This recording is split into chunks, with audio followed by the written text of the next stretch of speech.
So, hallo an alle erstmal. Ich sehe jetzt auch erstmal wirklich, was ihr schreibt, weil der Chat bis gerade nicht zu sehen war. Also erstmal hallo an alle. An die ersten 5 und 4 Likes ist ein guter Durchschnitt, muss ich mal sagen. Vielen Dank erstmal dafür. Und ja, heute bauen wir hier am Plattenladen weiter. Wir hatten ja im letzten Live-Chat da angefangen und ich habe dann einiges danach noch gebaut. Abseits des Livestreams, und heute werden wir da noch weiterbauen und vor allem werden wir auch heute das Premiere live, somit hoffe ich, dass es funktioniert, die Beleuchtung einbauen. Das wird sehr interessant. Ähm, Mal schauen, ob das so klappt. Ich habe ja im Update glücklicherweise hier das Kabel hochgezogen. Das geht ja von ganz unten durch das ganze Gebäude nach oben. Und damit können wir auf jeden Fall einiges machen. Und ich hoffe einfach, dass das Ganze so laufen wird, wie ich es mir vorstelle. Und ich würde sagen, wir fangen dann einfach mal ganz gemütlich an. Ja, würde ich mal sagen. Wir fangen einfach mal an. Das heißt, wir müssen erstmal hier alles vorbereiten, dass wir hier dann auch das Dach drauf bauen können. Die richtige Höhe haben wir noch nicht erreicht. Das heißt, da fehlt noch ein bisschen was. Und Stefan W. ist auch dort gefragt, mich, wie lange die Kabelverbindung sein kann. Ich habe es nicht ausprobiert, aber kommt darauf an, nicht, wie lange es sein muss. Wie lange brauchst du es denn? Ich habe das meiste tatsächlich mit richtigen USB-Kabel überbrückt und dann gehe ich erst in das System von Illuminate Your Bricks. 2 Meter, sagt Stefan W. Ich denke 2 Meter, das sind ja im Prinzip nur 450er Kabel. Sollten, denke ich, schon funktionieren. Ich glaube, das ist nicht das Problem.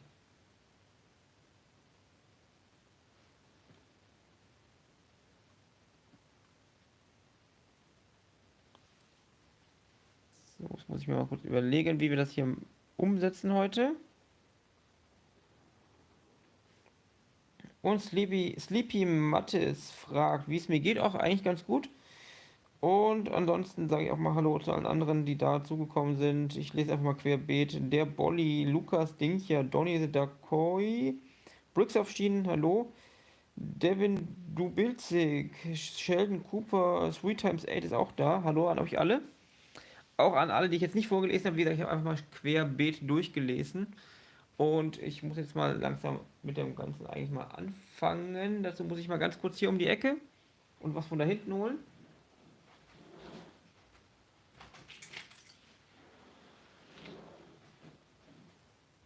So.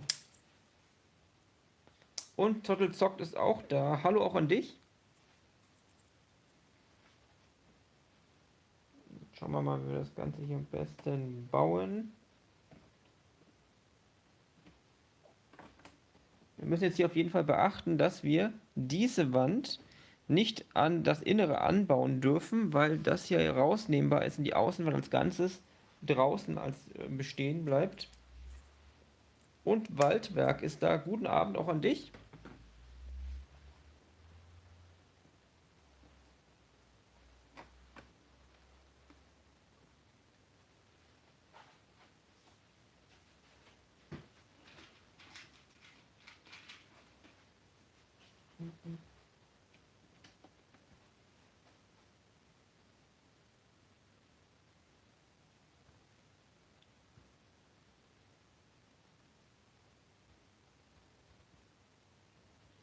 So, muss ich mal schauen, was ich jetzt hier an Steinen noch brauche.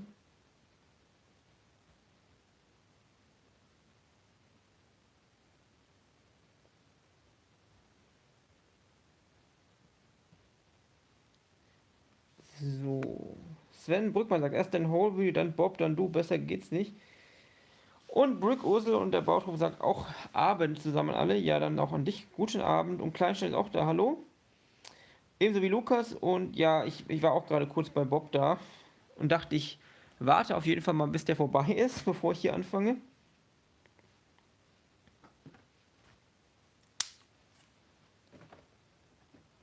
Denn wir müssen es ja nicht überschneiden lassen. wenn es nicht unbedingt sein muss.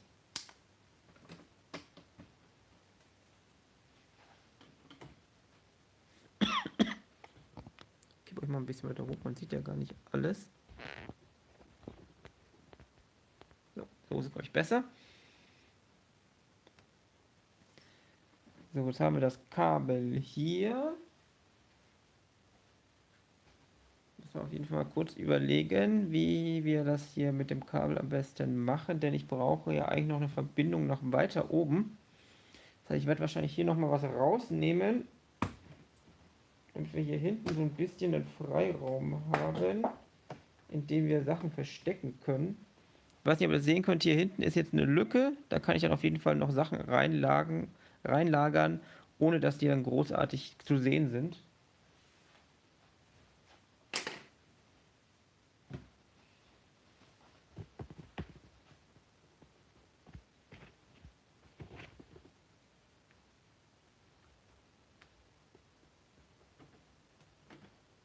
So, kurz mal zurück zum eigentlichen Chat. Ich muss mal kurz schauen, wo die Verkabelung.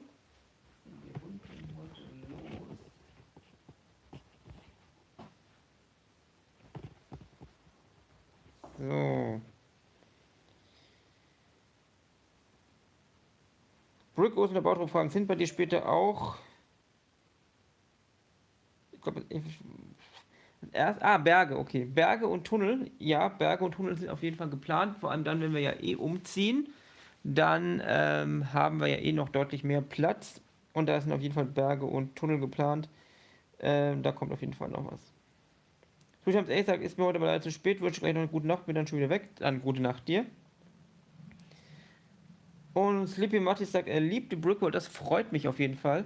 So, jetzt brauchen wir auf jeden Fall mal. Es läuft so. Wir haben ja hier das Kabel von unten kommend. Dann brauchen wir einmal Strom, um eben hier das Licht zu versorgen, das dann hier drin sein wird. Und dann müssen wir trotzdem aber nochmal das Kabel weiter nach oben führen, weil wir dann eventuell noch oben weiter beleuchten müssen. Und Brick Sergeant sagt Hallo. Hallo auch an dich. Und Lukas fragt, hat jemand einen Tipp für Bodenplatten, die für Großlandschaften geeignet sind? Was genau meinst du gerade mit Bodenplatten? Meinst du jetzt Lego oder eine Art Unterbau? So, auf jeden Fall brauchen wir jetzt hier ist ein 6-fach-Verteiler. Da rein kommt jetzt gleich das Kabel von unten und dann kommt ein Kabel, das dann weiter nach oben geführt wird später. Und dann werden von hier aus die ganzen Anschlüsse, die wir noch brauchen, um hier oben eventuell zu verkabeln. Beziehungsweise eigentlich brauchen wir nur eine Verkabelung daraus, weil wir dann wieder die Konnektoren einbauen, diese kabellosen, die zeige ich euch auch gleich noch. Aber was Kleineres als ein 6-fach-Verteiler gibt es, glaube ich, soweit ich weiß, gar nicht. Deshalb nehmen wir einen 6-fach-Verteiler. Und Wubrick ist auch da. Wubrick, schönen Gruß auch an dich. Und wie ihr sehen könnt, Wubrick hat ein Symbol neben sich. Das heißt, er ist Kanalmitglied. Inzwischen sind es, glaube ich, 21 oder 22. Das ist noch mal dazugekommen. Vielen Dank an euch alle. Ihr unterstützt das ganze Projekt mit einem monatlichen Betrag. Und da kann ich einfach nur vielen, vielen Dank sagen. Also es gibt ja keine sonderlichen Vorteile. Ihr habt halt dieses Symbol neben euch und ihr habt die Möglichkeit, besondere Smileys zu nutzen, aber ansonsten ist es einfach nur eine Sache, um das Projekt zu unterstützen. Und ich merke gerade, dass ich keine Kabel einstecken kann, während ich große rede. So, jetzt haben wir erstmal das hier rangesteckt. Und dann brauchen wir Konnektorenplatten. Da muss ich mal schauen, ob ich die hier liegen habe, ob ich mal kurz rüber muss.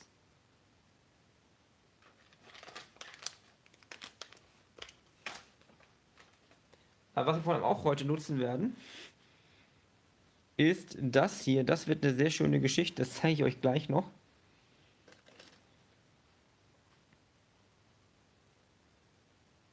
Lukas meint, sowas wie ein Fundament, um darauf halt zu bauen.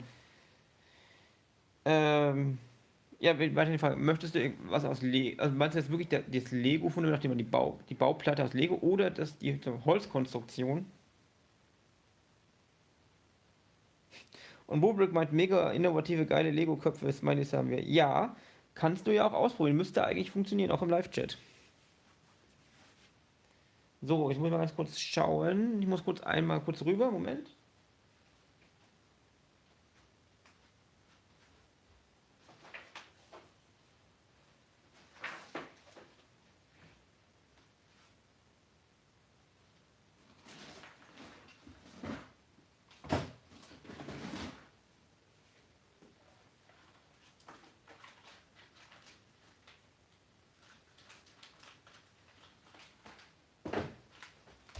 So, hier haben wir eine ganze Packung mit diesen Konnektoren. Habt ihr bestimmt schon in den Videos gesehen. Die sind super praktisch.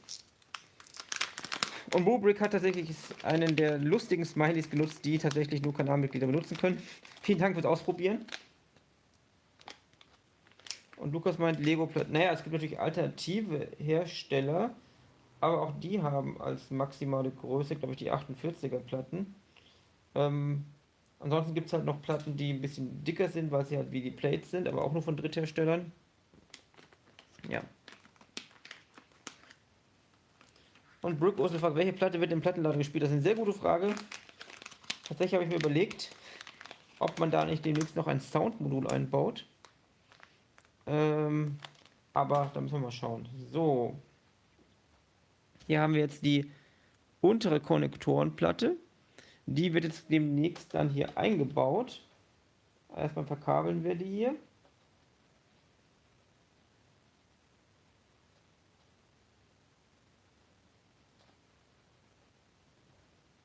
So, die wird dann später hier oben eingebaut.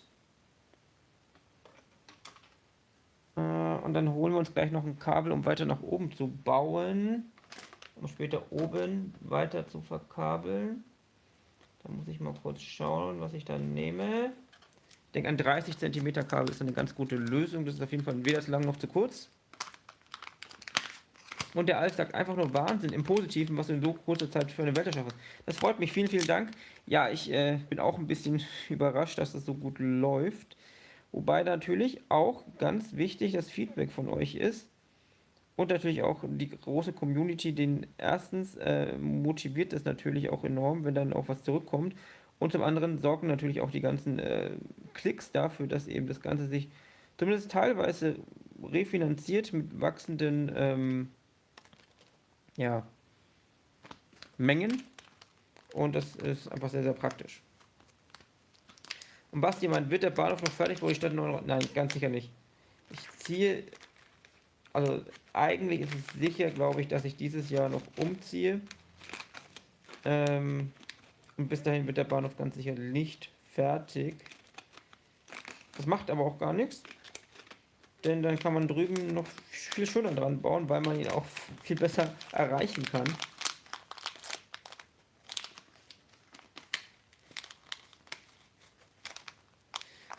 Und dann fragt Lukas noch, was hast du mit dem Projekt angefangen? Das war am 12. August letzten Jahres, also wir sind jetzt ungefähr 13 Monate alt. Und jetzt muss ich mein Kabel suchen. Da. So, ich habe hier ist wahrscheinlich relativ schwer zu sehen, ein 30 cm Kabel, das kommt jetzt hier noch schon mal rein, dass wir dann später weiter, also nicht heute, aber grundsätzlich später weiter nach oben ziehen können. Und praktischerweise passt dann dieser Verteiler genau in diese Lücke, die ich da hinten gelassen habe, und dann verschwindet das Ganze dann schön in der Wand. Und Brickrolf sagt, habe nie verstanden, wie man Let's Playern stundenlang beim Zocken zugucken kann. Wenn ich dir beim Lego bauen zuschaue, verstehe ich es langsam. Ja, danke. Und Brooke meint noch, zum zweiten Umzug ist er fertig. Ich habe da sicherlich auf jeden Fall, hoffe ich mal. Wobei das natürlich sehr lange dauern wird, falls es den überhaupt geben wird. Weil, wenn wir natürlich jetzt dann oben die 3 Räume zusammenführen, dann kriegen wir ja enorm viel Platz da oben. Und, muss ich noch ein bisschen umbauen, merke ich gerade. Dann wird auch einige Zeit dauern, bis das alles voll ist. Wobei ich da schon mir ein bisschen überlegt habe, wie wir das am besten umbauen. Das heißt, die Unterkonstruktion bauen und wie wir dann weitermachen. Das wird auf jeden Fall noch interessant werden. So, wir brauchen Plates. Ich muss mal schauen, wo ich die stehen habe.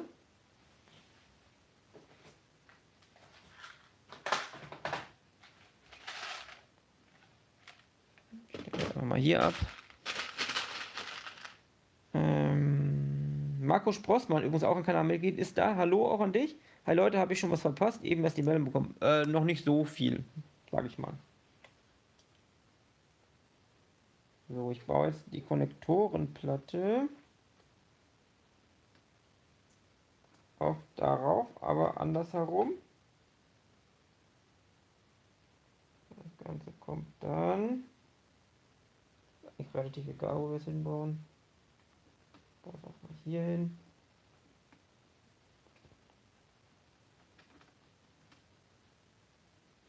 Dann werde ich noch ein bisschen umbauen, dann spare ich mir ein paar Steine gleich. Also machen wir das mal hier so. Dann bauen wir hier unsere Konnektorenplatte ein. Dann können wir hier weiterbauen. Das können wir rausnehmen. Das bleibt alles so offen. So, dann haben wir auf jeden Fall schon mal dafür gesorgt, dass wir dann das Dach davon, bzw. den Boden vom eventuell nächsten Stockwerk einfach rausnehmen können, ohne dass wir Probleme mit den Kabeln bekommen. Der Alf meint, das Bahnhofsgebäude und die Stadtmauer finde ich Weltklasse. Ich freue mich schon auf die ausgestattete Altstadt. Ja, vielen Dank erstmal und ja, das wird interessant. Ich bin auch gespannt, wie das läuft. Vor allem, weil es ja auch so sein wird, dass wenn wir umziehen, ist es eigentlich schon in Stein gemeißelt, dass wir auch in diese Richtung weitergehen werden. Das heißt, die Altstadt wird in absehbarer Zukunft größer werden als bisher geplant. Was die Frage, hast du denn vor dem Umzug noch anderes vor, was fertig werden soll? Zum Beispiel das Loch oberhalb des Strandes, meinst du wahrscheinlich. Ich habe ein paar Sachen vor, aber ich schaue einfach mal, wie es läuft. Also ich arbeite jetzt parallel am Umbau und an der Stadt.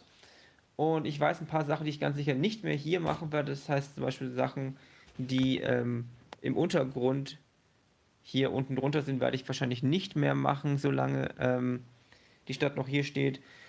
Und auch zum Beispiel nicht größere Sachen. Also ich werde jetzt nicht mehr die Altstadt, denke ich, anfangen, großartig. Ich versuche vorher noch den Strand soweit fertig zu kriegen, den Bereich, denke ich mal. Aber wie gesagt, das hängt noch davon ab, wie weit ich komme oder wann der Umzug stattfinden wird. Der Umzug wird dann auch einige Zeit in Anspruch nehmen, weil ich ja dann im Voraus schon mal die neuen Platten dann drüben bauen werde, auf die das Ganze drauf kommt. Und dann kommt der Umzug an sich erstmal. Das wird dann wahrscheinlich auch in ein paar Videos dokumentiert werden. Mathis fragt, wirst du wie Bob deine Brookwood umbauen? Nein, ich werde die nicht umbauen, ich habe sie extra modular gebaut. Ich werde ein paar Kleinigkeiten abändern, die jetzt wahrscheinlich euch gar nicht auffallen, einfach Optimierungsgründe. Das sind also Sachen, die einem erst auffallen währenddessen, was man so machen könnte noch. Ähm, aber es wird jetzt nicht großartig irgendwas verändern. Außer dass wir mehr Platz kriegen. Und Brook aus der Bautrop, dann kannst du dir im unteren Gebäude in Brookwood 2.0 anfangen. Ja, könnte man. Und Fidget Brooks ist hier. Hello, I've purchased some new lighting kits for camp on Assembly Square and the blue sports car you have. I also bought the monorail for my city. First, hello. And second, that's great. Have a lot of fun. Und InnoBrick ist da und sagt guten Abend an alle und ich muss jetzt langsam mal hier weitermachen. Ich verliere mich nämlich jetzt schon wieder in dem Gesprächen. So, ich würde sagen, die Öffnung lassen wir jetzt erstmal so, die wird man später eh nicht sehen.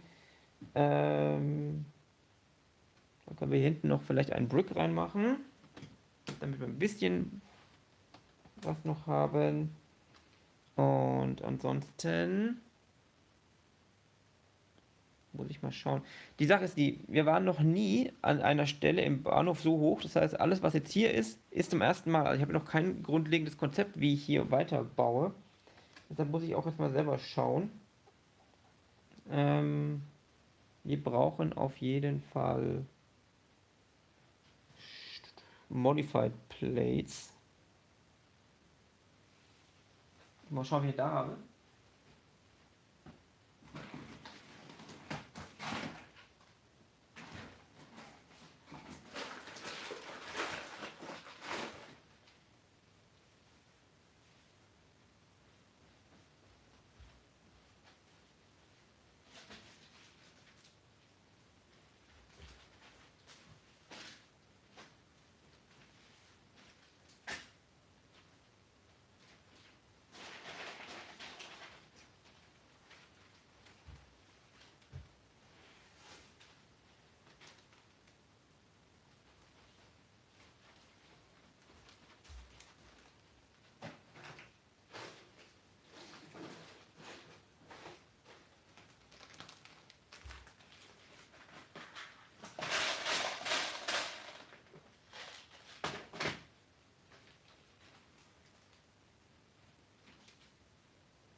Und ich habe die scheinbar nur noch in Light Bluish Gray da. Das ist jetzt erstmal nicht so das Problem. Dann werden wir die. Ich werde jetzt einfach Light Bluish Gray nehmen und werde die dann einfach austauschen, weil ich glaube, ich habe jetzt tatsächlich keine mehr hier. Basti schreibt, vielen Dank für die immer schönen unterhaltsamen Videos. Ich muss erstmal los, werde mir dann definitiv das Ergebnis anschauen. Freue mich. Eigentlich alles, was noch kommt. Vielen, vielen Dank an dich auf jeden Fall. Und Stefan, wie mag Soundpools sind doch eigentlich immer Eigenbau, oder? Nein, es gibt Soundmodule von Illuminate Your Bricks, die lassen sich sogar per Fernsteuerung ansteuern. Gibt es auch im Shop dort. Die arbeiten mit einer SD-Karte und da kann man dann die Lautstärke einstellen und so weiter und das ist eigentlich ganz praktisch. Lässt sich natürlich auch mit dem gleichen System mit Strom versorgen. Und Fidget Brooks fragt, what store goes next to the Rocket Shop? That's a great question.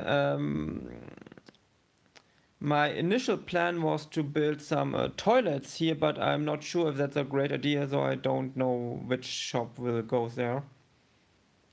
Und Kasi ist auch da. Guten Abend, Daniel. Hallo Chat, auch hallo an dich. Und jetzt schauen wir mal, wie wir jetzt hier endlich mal weiterbauen.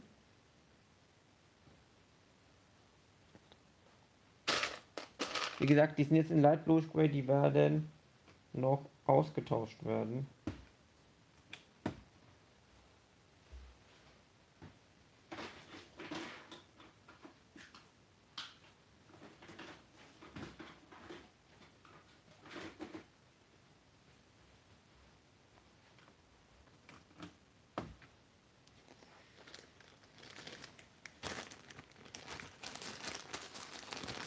Und Brick6609 ist auch da. Hallo auch an dich.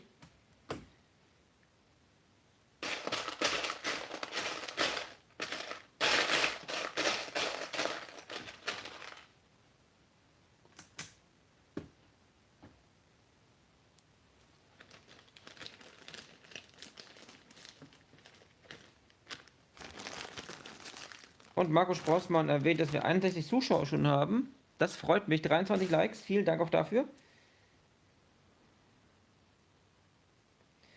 Und der Alpha, wie bekommt eigentlich Arbeit, Familie und dein intensives Hobby unter einen Hut? Stellen wir das sehr anstrengend vor. Erst recht, wenn dann noch eine.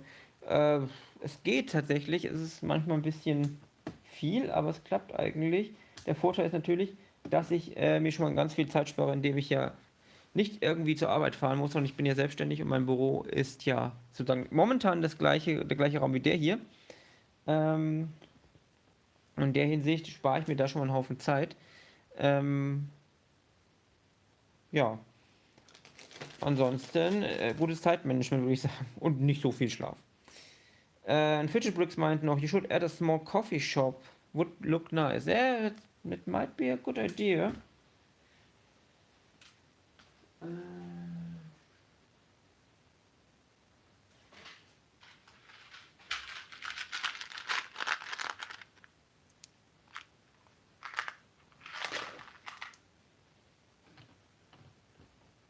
So, wir müssen mal hier ein bisschen auf Höhe kommen.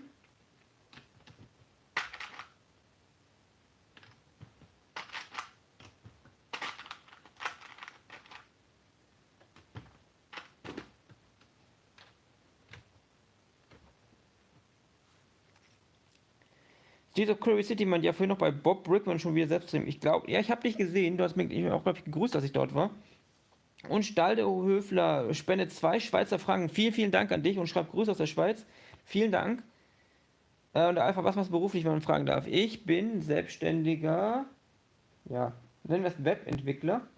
Das heißt, ich programmiere für Webseiten und das selbstständig.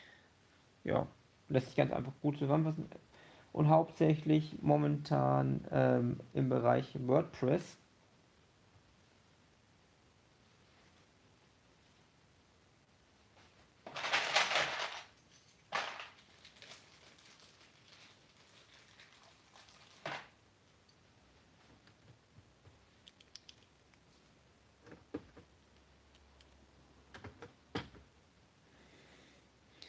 Und ja, ich weiß, dass hier oben noch die Scheiben fehlen.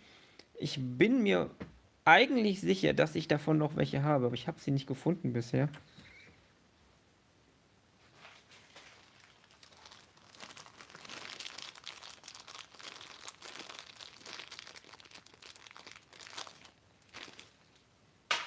Und Marco Sportsmann, bei dir kommt man ja mit dem Lesen noch hinterher. Bei Bob sieht das schon etwas schwieriger aus bei 2000. Ja, es stimmt, aber ich fand es noch okay. Ich habe schon deutlich Schlimmeres gesehen.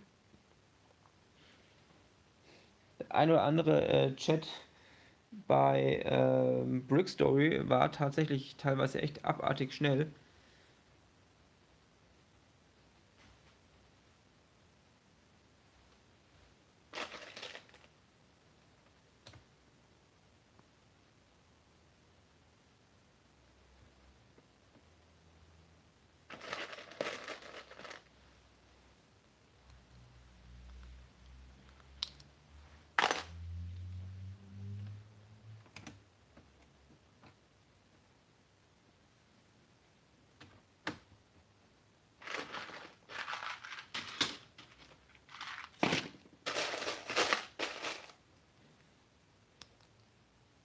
So, schauen wir mal, ob das hübsch aussieht.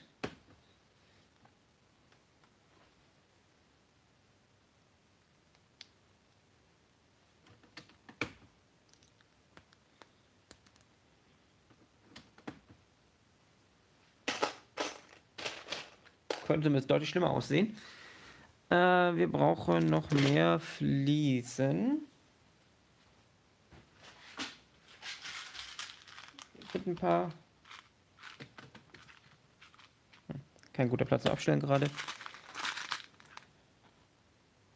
Streets of Curiosity macht bei dir macht ein Stream mehr Spaß als Bob. Erstmal danke dafür, aber wie kommst du denn darauf, dass es hier mehr Spaß machen würde oder wird oder macht?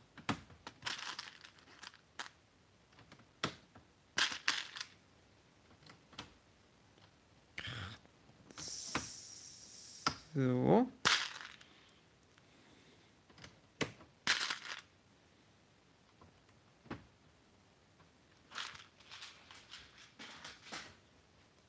Muss ich mal hier schauen. Sind das 3? Okay, das heißt, wir brauchen hier noch eine Höhe von 2 oben drauf und dann müssen wir den Rest bauen. Dann nehmen wir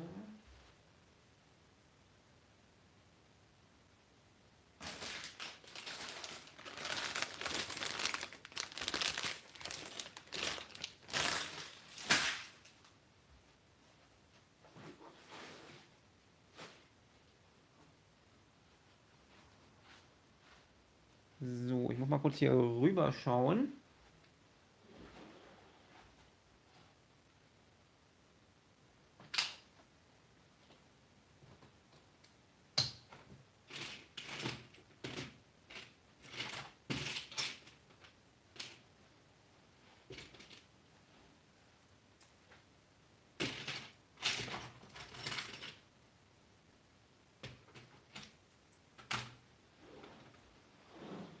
Ich muss nämlich sagen, dass ich teilweise ein bisschen out of bricks bin, weil ich auf eine Bestellung warte seit längerer Zeit. Und die kommt irgendwie nicht so richtig. Und deshalb werden wir jetzt hier teilweise mit kleineren Teilen als nötig arbeiten.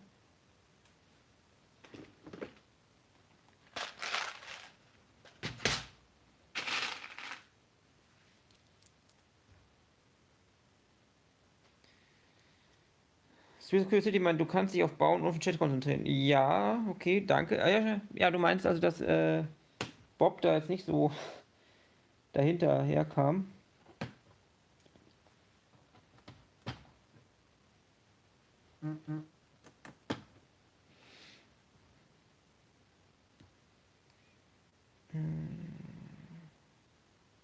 Und Inobrick meint, du baust auch sehr ruhig und nimmst dir auch viel Zeit für den Chat. Der Laden wird wieder klasse. Vielen, vielen Dank auf jeden Fall. Schön zu hören. Und Gary Mullane sagt, Hello from Ireland. Hello to Ireland. Und Swisscurse stimmt Ino zu. Und Wobrick spendet 10 Euro. Vielen, vielen Dank. Das könnte tatsächlich der höchste Wert sein, der hier jemals gespendet wurde im Chat. Ich muss eigentlich schon wieder los, schreibt er. Mein eigenes Video muss noch fertig werden. Du weißt ja, ich feiere dich in deiner Stadt. Vielen, vielen Dank. Deine Stadt ist auch super, muss ich sagen. Und ich bin gespannt. Wohin? der Berg noch führt, wird ja ein größeres Projekt bei dir. Und Gary Mullane schreibt noch, I just subscribed. Thank you very much. Und der Alf meint, ich glaube, es ist auch hier interessanter, da hier an Gebäuden gebaut wird. Ist derzeit eher Landschaft wie diesen Berg angesagt. Ich persönlich finde es recht eintönig, auch wenn es nötig ist. Ja, so diese Arbeiten, die jetzt so nicht so spannend sind, die versuche ich auch eher dann zu machen. Da finde ich auch Zuschauen ist nicht so interessant. Außer es wäre jetzt irgendwas, was wirklich interessant ist. Wir hatten ja damals vorne auch am Strand gebaut, das fand ich ein bisschen interessanter als jetzt groben Landschaftsbau. Ich glaube, euch vielleicht auch ein bisschen besser interessiert. Und so ein paar spannendere Themen sind sicher interessanter. Mm. Und Marco schreibt noch, bei dir ist alles etwas persönlich, gerade weil es nicht so viel ist und du noch alles lesen kannst, nicht nur die großen Kommentare. Ja, das stimmt. Naja, man könnte zumindest, ich weiß nicht, wie es bei Bob ist, das irgendwie so ein bisschen moderieren, dass einem jemand zum Beispiel da ein bisschen mithilft. Manche YouTuber machen es ja so, dass jemand anderes die Kommentare mitliest und ihn dann zum Beispiel über ein Headset einspricht, was so geschrieben wurde. Das ist natürlich auch eine Option. Der Bolli fragt, Frage an Brookwood, dein erstes Lego-Set. Das ist eine schöne Frage. Ich bin mir nicht sicher, aber es gab mal ein sehr, sehr altes Krankenhaus auf so einer 32er Platte mit so einer schrägen Einfahrt in so weiß-rot. Ich weiß die Nummer nicht, ich weiß nicht, wann es war, aber das könnte fast mein erstes Set, an das ich mich erinnere, gewesen sein. Und Marco meint, Bob verbaut sich die ganze Zeit bei Modulen. Tut er das? Ne, ich habe mich auch schon ab und zu verbaut, aber meistens innerhalb der Gebäude. Das ist ein bisschen komplizierter. Aber Bob hat ja auch erst angefangen damit. Aber Bob baut auch absichtlich teilweise über Module hinaus. Und Fidget Bricks fragt noch, will you add any more modulars to the city like Assembly Square, Corner Garage? Maybe, but not in the normal building. I will rebuild them or make them bigger. Maybe the bank building will be one of the buildings I want to build much more bigger, but that's something that will be in the future. Brooke fragt, hast du einen Tipp, wenn Bauteilstunden nicht ganz zusammenklicken? Plan eben. Das ist eine gute Frage. Normalerweise sollte das ganz gut funktionieren. Und Gail Mullane schreibt noch, that mock looks awesome. Thank you. Ja, hast du aber eine Redaktion, wenn du das machst, dann bist du aber YouTube. Naja, darüber kann man streiten, denke ich. Darüber kann man wirklich streiten. Und der Bodyman von 88, ja, das kommt hin. Das könnte hinkommen. Ich bin 87 geboren. Ich habe Duplo komplett übersprungen und ich habe auf jeden Fall schon größere Sets im Kindergarten gehabt. So, aber jetzt mal hier weiterbauen. Ich muss mal. Brauche einmal einer Bricks auch gleich noch.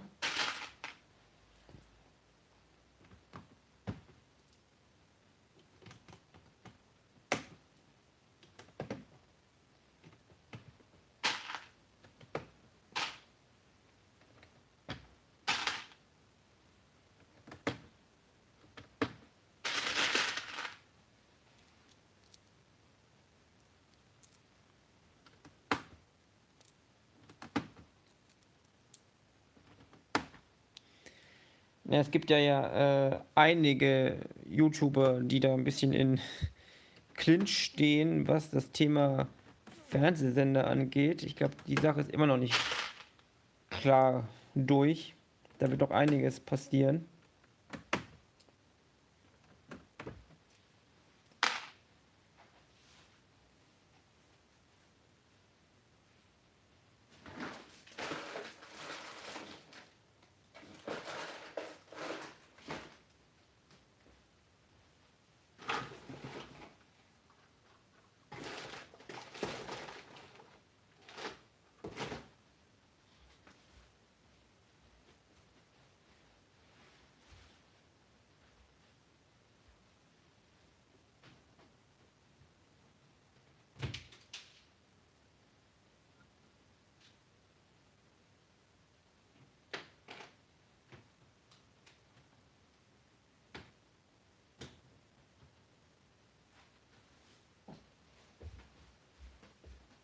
So, ich habe noch ein paar 1x1er-Plates gefunden. Das Set 6380 meint der Boll. Ja, das kann wie gesagt durchaus sein. Ich weiß es leider nicht. Ich kann auch gerade nicht nachschauen.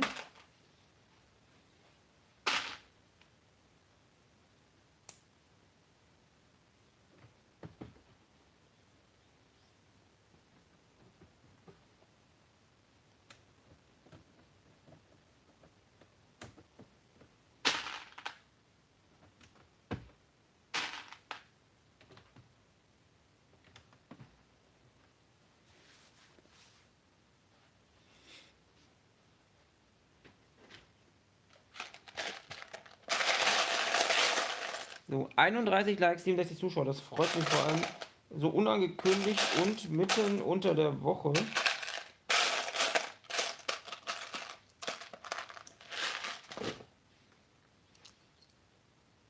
Und der Tausendsasser ist da. Grüße auch an dich.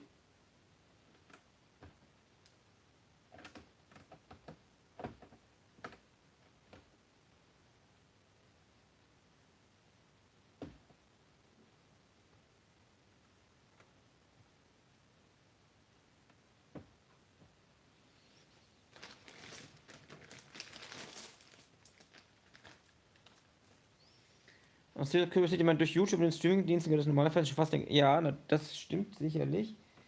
Da kommt natürlich auch noch dazu, dass viele TV-Sender ja inzwischen auch ihr Streaming-Angebot selber ausbauen. Teilweise zeigen sie ja Sachen auf ihren Streaming-Sendern früher als überhaupt im richtigen Fernsehen.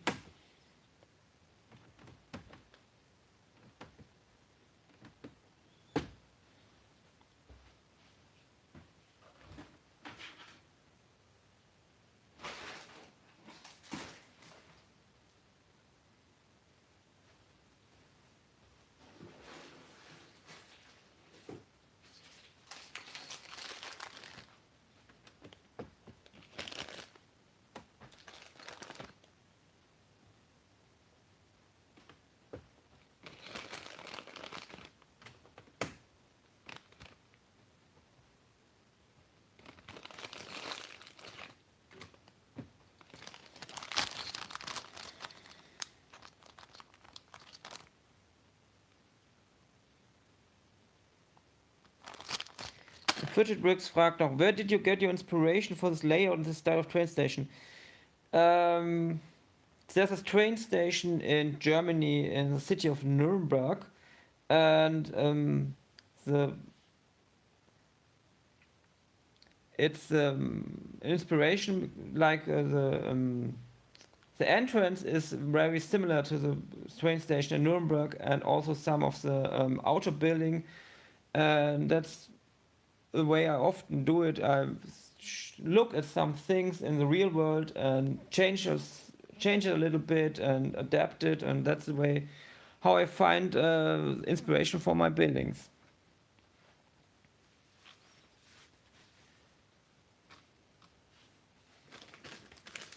So, jetzt sind wir auch gleich so weit, dass wir da oben mal anfangen können, das Dach drauf zu bauen, was dann auch dazu führt, dass wir anfangen können, das Licht zu installieren. Das wird auf jeden Fall sehr interessant.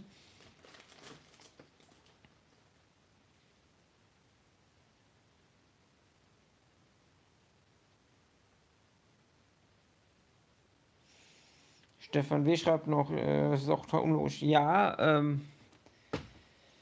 ich glaube, dass diejenigen, die da entscheiden, nicht so ganz wissen, was sie entscheiden. Das ist ja leider ganz oft so.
So.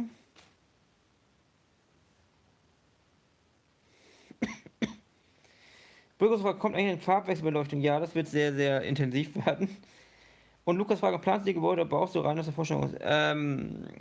Ich habe winzige Teile geplant. Also der Eingangsbogen habe ich damals komplett digital geplant, aber das war auch am Anfang, als ich noch nicht ganz wusste, wohin und ich auch nicht so viele Steine da hatte.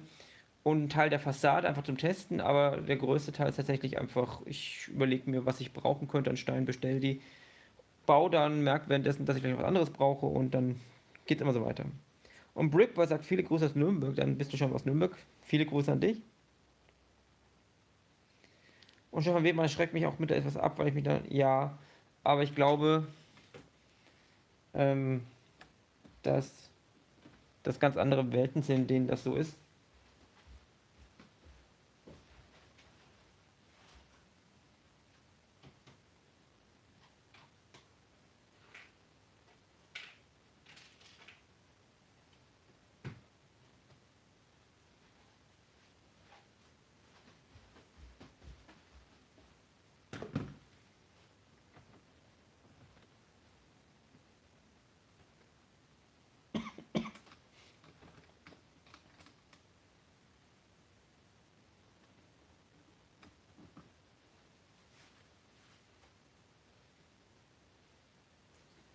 So, jetzt bin ich soweit fertig, dass wir hier die Höhe erreicht haben, die wir brauchen, um die Decke drauf zu bauen. Ich schaue jetzt mal ganz kurz, ob ich die Fenster tatsächlich noch finde.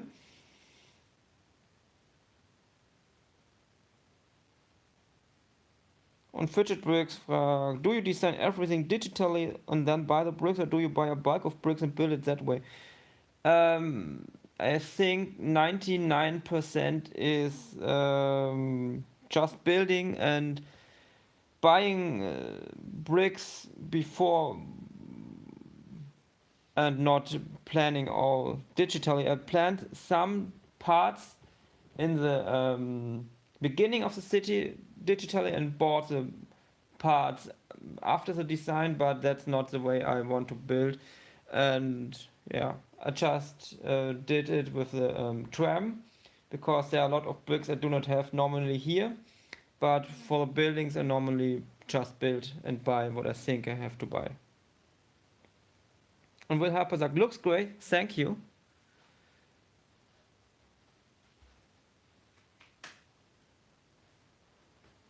So, jetzt müssen wir mal schauen. Thema Decke. Ich habe nicht mehr so viele Plates tatsächlich da, denn ich habe eine Bestellung mit, ich weiß nicht, 100 Plates oder so, also von diesen großen hier. Und da muss ich mal schauen, wann die ankommen. Aber ich glaube, für das Dach hier wird es jetzt noch reichen. Hier oben drauf schauen wir mal, wie wir das machen. Testen jetzt erstmal. Ob wir das so machen.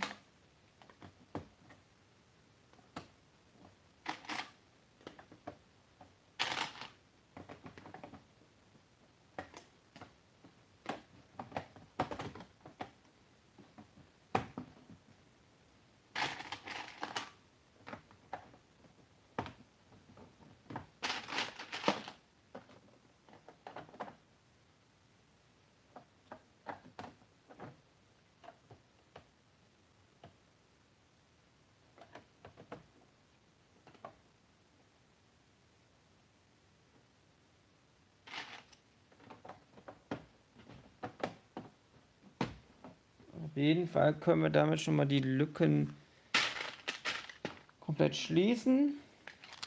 Das ist schon mal praktisch. Und der Eis sagt, leider muss ich los, habt noch viel Spaß und viel Erfolg beim Bauen. Schönen Abend noch. Danke dir auch und gute Nacht. Und Oma Schubser, hey, na, wie geht's? Was hat eine Stunde jetzt gekostet? Das ist eine sehr schöne Frage. Ich kann es dir leider nicht sagen. Auf jeden Fall sind wir nicht bisher, denke ich, im 5-stelligen Bereich, aber ganz sicher irgendwo im 4-stelligen Bereich. Und Brooke sagt, gleich kommt das Licht. Ja, dauert noch kurz.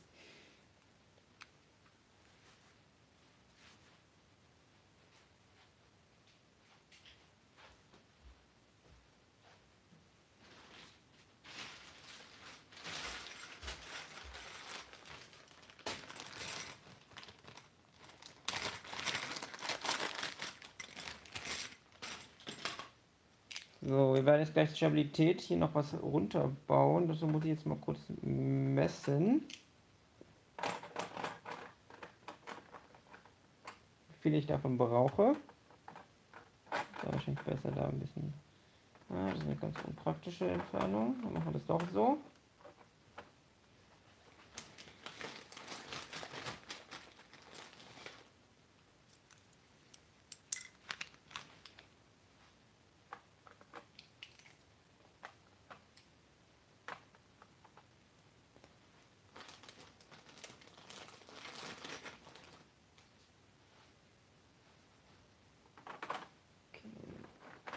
Ein bisschen weiter rüber. Denn ich habe gelernt, dass wenn das tatsächlich komplett die Lücke benötigt, dann wird es schwer reinzukriegen sein. Deshalb machen wir es ein bisschen kürzer. Das hier liegt jetzt nur oben drauf, das wird jetzt gleich zusammengebaut. Es dient als Verstärkung hier unten drunter. Ist eine Technik, die relativ wenig Steine braucht, relativ billige Steine vor allem, aber enorm für Stabilität sorgt. Ist zum Beispiel auch komplett, seht ihr jetzt gerade nicht, unter den ganzen Überhängen gebaut. Oh, Schubse mal krass, okay, wenn ich meine Video mal schaue, für das wie ja, man muss halt schauen, was man kauft. Also wo und wann und nicht unbedingt die teuersten Steine. Teilweise ist es günstiger, 2 Steine zu nehmen statt einen. Oder einen anstatt 2 und da muss man ein bisschen darauf achten. Markus Sprossmann, weißt du, ob man die LEDs von deinem Partner auch dimmen kann? Man kann, zumindest, wartet mal, das habe ich hier noch irgendwo. Es gibt dieses Dimmer Control Board, da gibt es einen Eingang und 2 Ausgänge und damit kann man dann an diesem Rad tatsächlich die Helligkeit von allem, was danach kommt, einstellen. Ob man dann an Arduino anschließen kann, ist eine gute Frage. Das kann ich nicht sagen. Habe ich selber nie gemacht, beziehungsweise nie darüber nachgedacht oder mich informiert.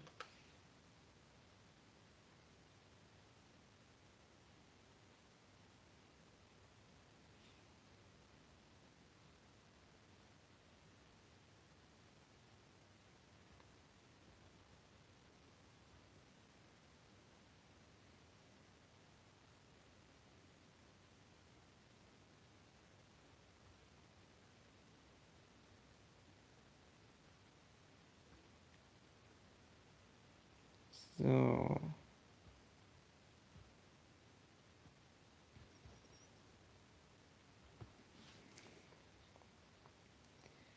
Und B390 sagt, hey, endlich wieder ein Livestream. Ja, hallo, auch an dich. Und Oma Schubser sagt noch, ja, genauso mache ich das auch. Ich finde deine Stadt und Detailverliebt einfach wunderschön. Machst echt gute Arbeit. Vielen, vielen Dank an dich. Und Laboranto ist Mitglied geworden. Vielen, vielen Dank an dich. Vielen Dank auch an das Paket heute.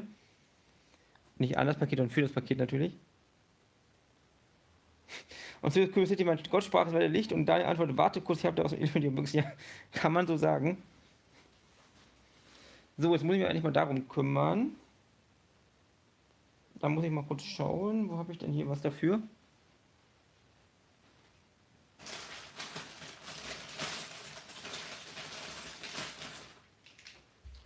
Ich schlachte immer noch ganz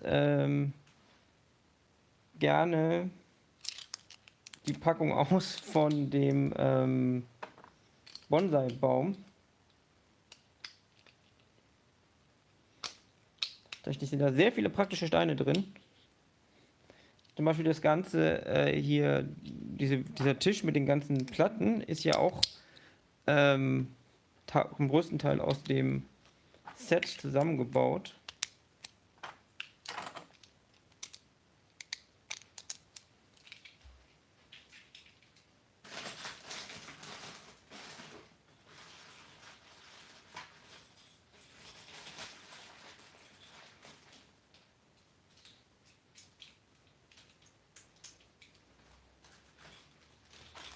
So.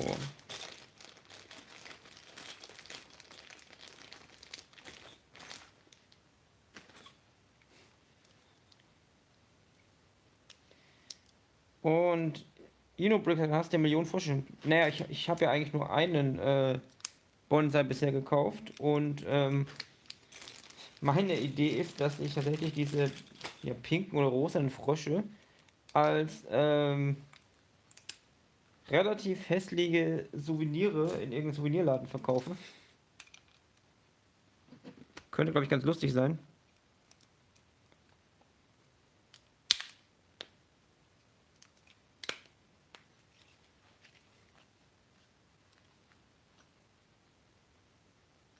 Und Brookworld, jetzt würde ich mich noch interessieren, wie du deine Sticker selbst gedruckt hast, also Ad Brookworld natürlich. Also welches Programm, wie die Maße? Fragt Oma Schubser. Ich drucke die tatsächlich einfach nur auf ganz normalem klebendem Papier. Ich kann mal kurz schauen, ob ich das irgendwo hier liegen habe. Moment.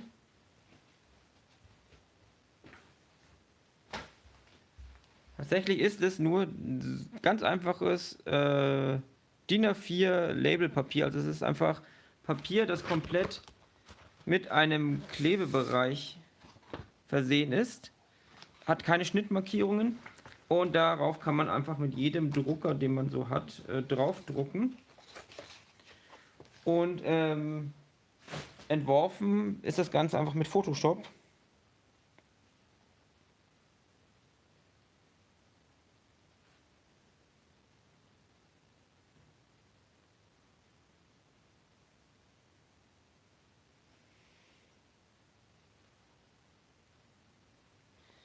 Ja, du musst, Oma Schubser sagt RV die Maße immer, du musst als abmessen, also eine Teil ist, glaube ich, ungefähr 1,6 cm 1,6. Und dann musst du das eben bei Photoshop zum Beispiel direkt so eingeben, am besten mit 300 dpi und dann auch so ausdrucken.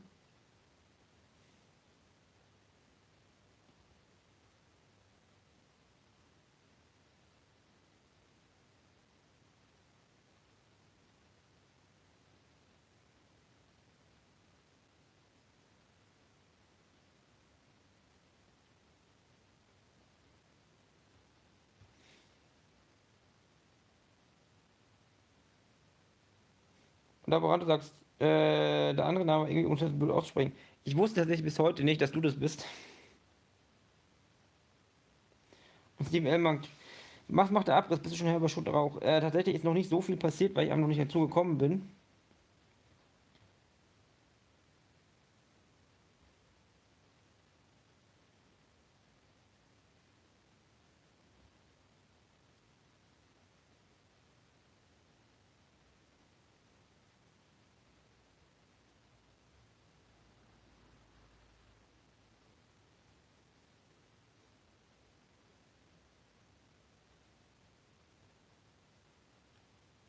So, ich suche hier gerade was noch.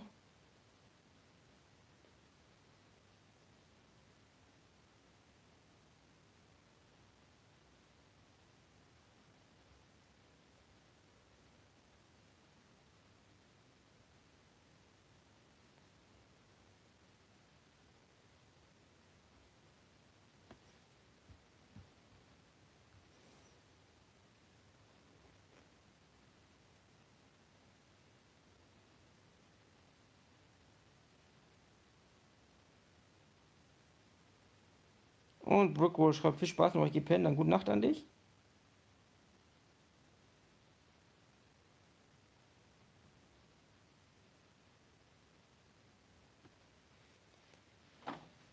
So, jetzt bauen wir das Ganze hier gleich unter rein, mit 3 Abstand.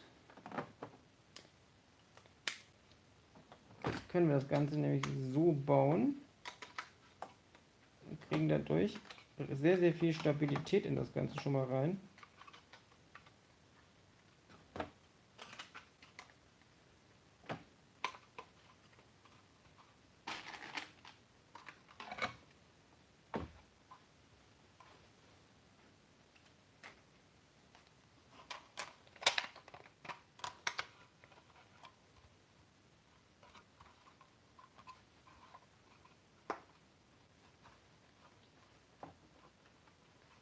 So, jetzt schaue ich gleich, dass ich oben noch was drauf baue, damit es einfach mal vorübergehend stabilisiert ist.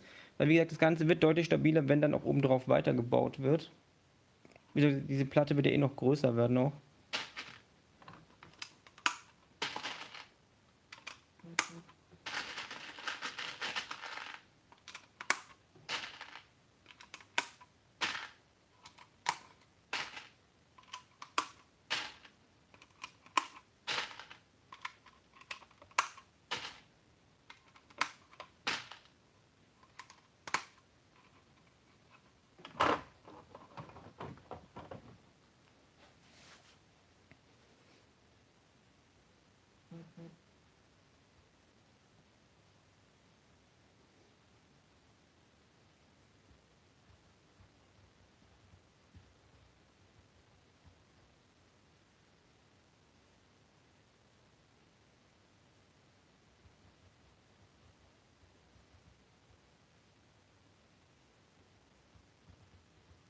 So.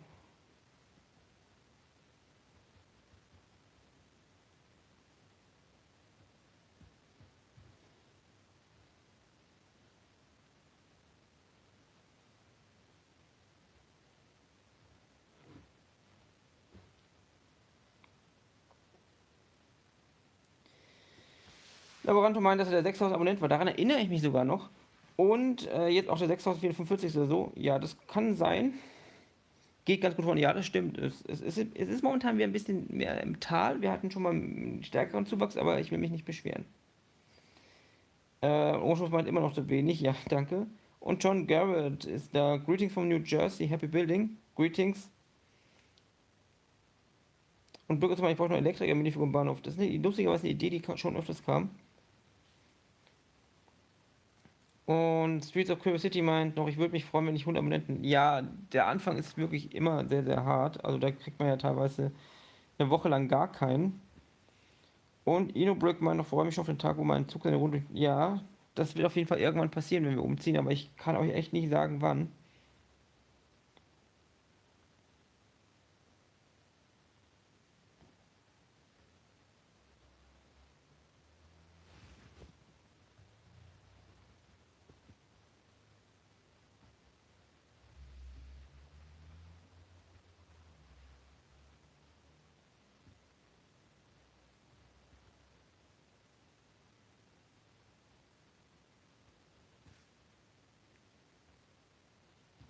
So. Ich sage heute relativ oft so. Brickbar spendet 5 Euro. Vielen, vielen Dank an dich. Und Streets of Queen City, meine 22, ja, 22 ist schon mal nicht wenig. Also es ist schon viel mehr, als manch anderer hat. Und Brickbar, mein musikalischer Beitrag im Plattenladen. Vielen Dank.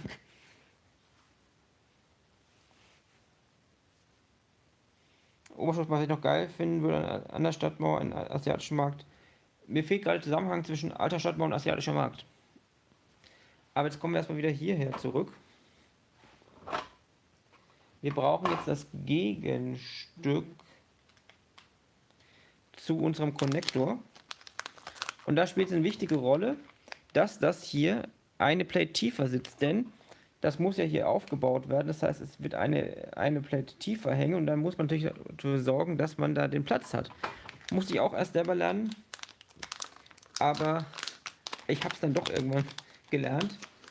Ich dachte, ich hatte hier noch irgendwo das Gegenstück einfach rumliegen und nicht nur in der Tüte. Nee, das ist das Falsche. Nochmal so eins, okay.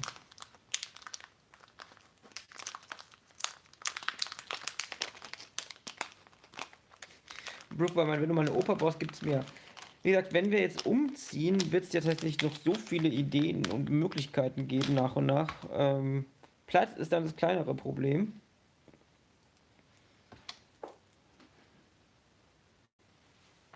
Ah, da kam es mir schon entgegen, sehr gut.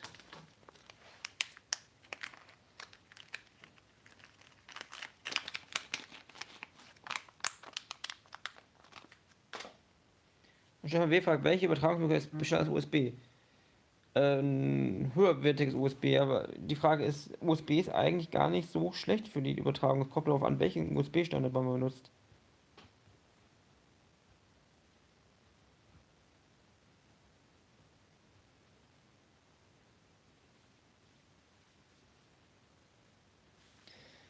So, jetzt müssen wir mal schauen, dass wir es auch an die richtige Stelle bauen. Und wir müssen darauf achten, dass es auch richtig herum ist. Ich kann euch das gleich mal zeigen. Ich brauche mal kurz irgendwas, was leuchtet.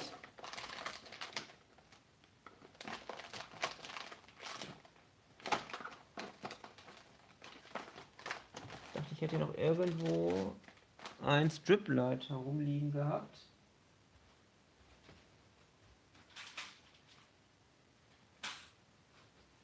Ich glaube, das war da hinten.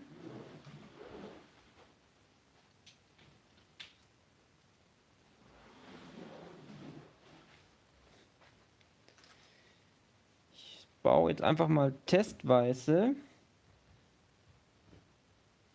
dieses Strip-Light jetzt direkt hier an den Konnektor. Dann können wir das nämlich gleich mal testen.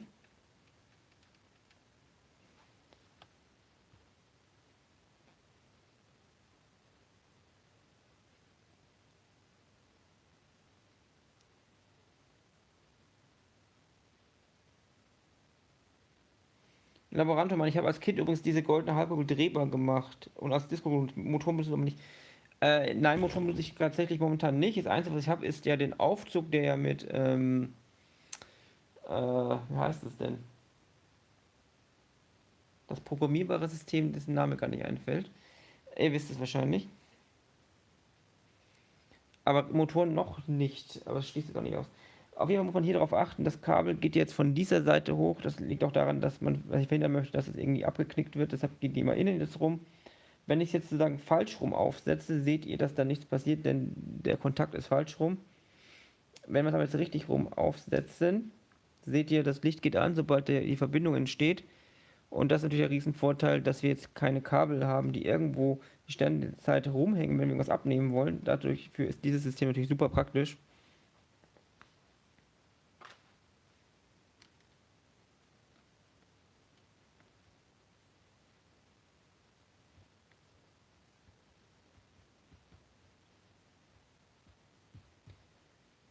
So, Mindstorms, richtig, Mindstorms ist es. Sehr gut.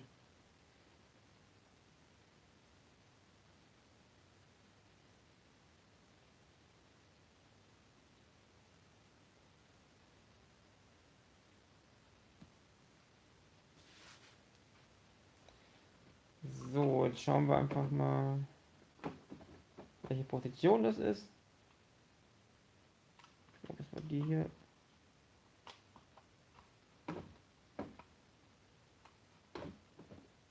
Das sieht gut aus. Jetzt fixieren wir das Kabel gleich hier nochmal. Vorteil an den dünnen Kabeln ist einfach, wir können sie unter den Bricks einfach durchführen und es damit fixieren. Ist sehr, sehr praktisch. So. Schauen wir mal. Meine Idee ist, dass wir ein Striplight benutzen. Ein warmweißes. Hier warmweißes Striplight. Gibt es ja in verschiedenen Farben.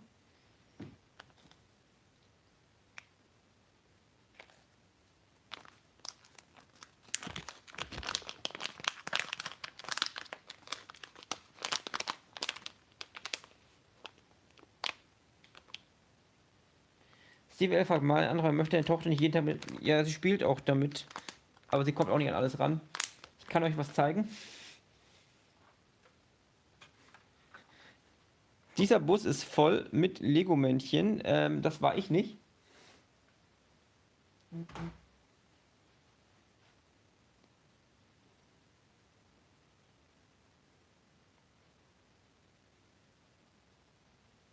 Laboranto meint, eine durchaus geniale Erfindung von Immediate Bricks. Ich muss auch mal vorbeischauen bei ihm, falls ich mal Zeit finde, Lego zu bauen. Habe ein bisschen schon eingemacht. Falls irgendjemand was davon kaufen möchte, nutzt bitte den Link. Dadurch sieht zum einen mein Partner natürlich, dass hier auch was zurückkommt und zum anderen bekomme ich nochmal ein paar Prozente Provision für weitere Dinge. Kostet euch nicht mehr, bringt mir aber auch ein bisschen was.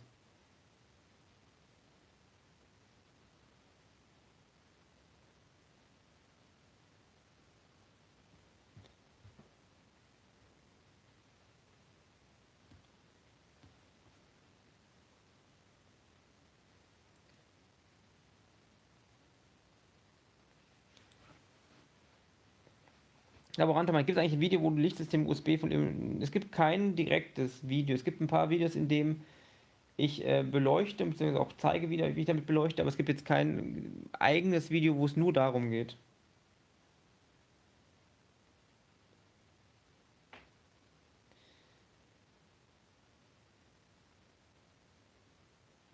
Und Laboranto mal noch, was macht ein paar beruflich? Er spielt mit Lego, ich weiß es nicht.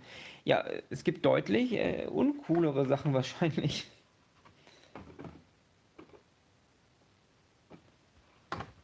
Jetzt schauen wir mal, wir testen jetzt einfach mal. Also diese sind mit so einer Klebefolie unten dran. Ist manchmal ein bisschen knifflig, die abzubekommen. Was aber auch daran liegt, dass es einfach guter Kleber ist. Und dann können wir die einfach dort platzieren, wo wir das möchten. Ich mache das jetzt mal hier relativ in der Mitte. Und dann haben wir hier sowohl vorne als auch hinten einen Stecker. Der Vorteil an Striplights ist, man kann die in Reihe schalten. Das heißt, ich muss jetzt nicht, wenn ich jetzt noch ein Striplight haben möchte, nochmal komplett alles hochziehen, sondern ich kann tatsächlich einfach nach und nach die Kabel dran stecken. So, das ist manchmal ein bisschen schwierig, vor allem wenn man es nicht so gut sieht gerade. So. Dann machen wir das Ganze hier wieder dran. Fixieren das Kabel nochmal ein bisschen, damit es nicht irgendwie runterhängt, unschön. Da kann man es auch nochmal irgendwo fixieren.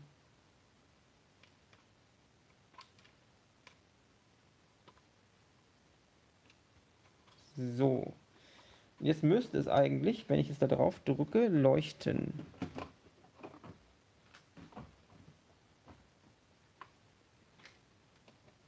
Okay, das ist meistens das Problem, dass die Konnektoren zu weit drin stecken. Da kann man einen Schraubenzieher nehmen.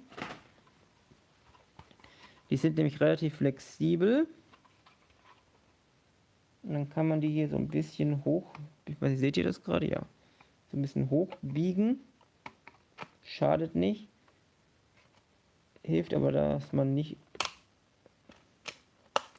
Hilft aber, dass sie, wie gesagt, schneller Verbindung kriegen. Kann man ganz vorsichtig hochbiegen mit einem Schraubenzieher. Und dann müsste das besser funktionieren. Schauen wir mal.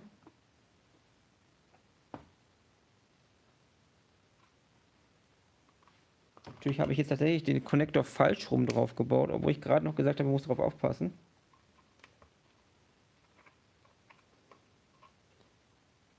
Mann. So kann es natürlich nicht funktionieren. So, wir sehen jetzt, sobald ich drauf drücke, es ist jetzt nicht richtig fixiert, geht das Licht an. Damit ist es schon mal ein bisschen heller da unten.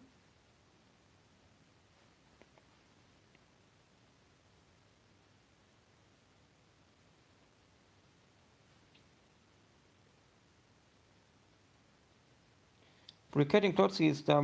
Hallo auch an dich. Habe ich was ja, so ein bisschen. Wir haben jetzt hier ein bisschen weiter gebaut und sind gerade dabei, das Ganze zu beleuchten. Die bunten LEDs kommen noch, aber ich brauche zusätzlich zu den bunten LEDs noch ein bisschen anderes Licht. Oberstufe kann man die Kabel eigentlich auch ohne Bohren verlegen. Ja, du kannst alles ohne Bohren verlegen.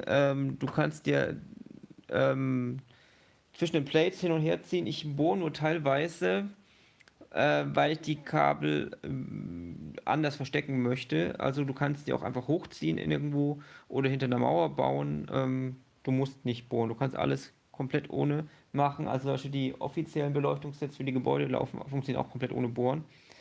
Das kannst du dir eigentlich komplett sparen. Ich mache das nur, weil ich ein etwas größeres Projekt habe und die Kabel auch ziemlich viel verlegen muss in den Gebäuden.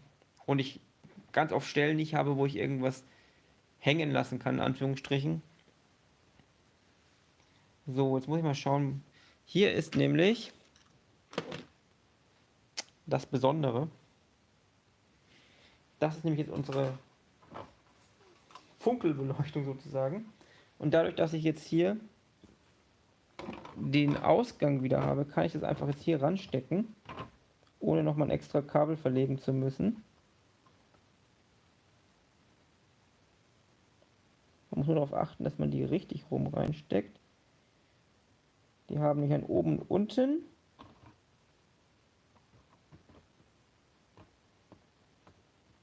Und jetzt müssen wir mal schauen, das ist nämlich Draht.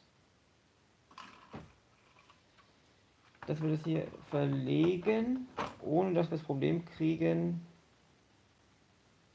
dass das Ganze irgendwo hängen bleibt, wo es nicht hängen bleiben sollte. Gehen wir mal den Kabel ganz nach da drüben. Fixieren das da. Seht ihr das eigentlich? Ja. So, jetzt hole ich mir gleich noch was anderes um den. Bei den Draht kann ich, glaube ich, nicht unbedingt. Kann ich den auch mit den Steinen fixieren? Ist das eine gute Idee? Ach, das geht auch, okay. Dann spare ich mir das, was ich mir überlegt hatte.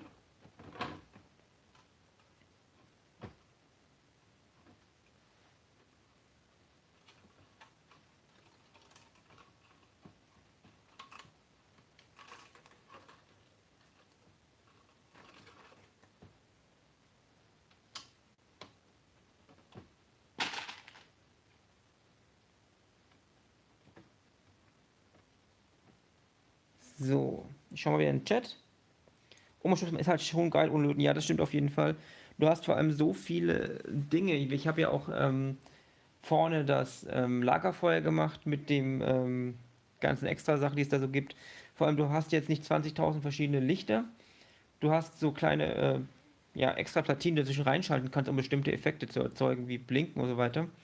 Das ist auch ganz praktisch. Und Inobreak wollte erstmal selbst mit der Beleuchtung probieren. Man konnte sich hier schon einiges abschauen. Wird dann viel mit Kabelschichten verarbeitet oder halt unterhalb von Straßen. Genau, unterhalb von Straßen ist auch eine praktisch, wenn man das Mills-System nutzt, darunter kann man einfach super Kabel verlegen. Und Bugatti meint, meine Finger sind bestimmt doppelt so kolossal wie deine. Diese Stecker könnte ich vermutlich niemals zusammenfriemeln. Notfalls nimmt man einfach eine Pinzette. Ich glaube, das konnte auch ganz gut funktionieren.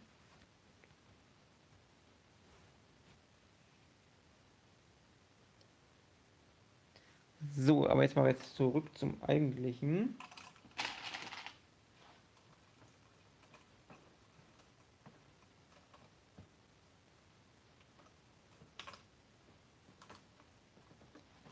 Ich habe das mal ausprobiert, ich habe es einfach nur mal reingelegt. Ich bin gespannt, wie es dann aussieht, wenn es jetzt wirklich mal richtig mit geschlossenem Dach und so ist.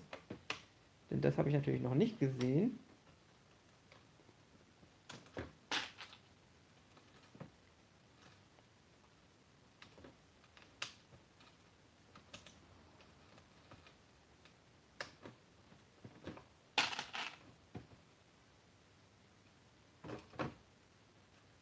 Mal kurz schauen, wo da die Wand kommt. Ganz vorne, okay.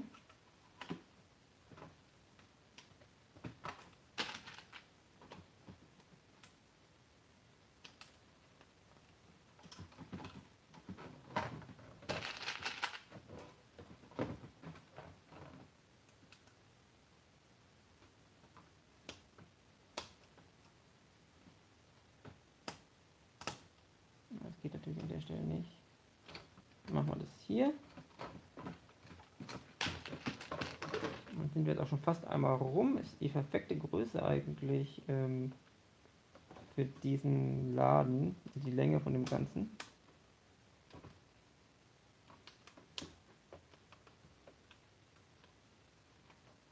Ich schaue auch gleich wieder in den Chat, wenn ich hier fertig bin.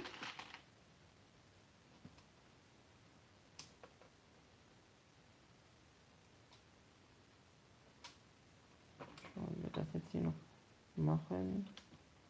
Das ist einfach hier oben drauf.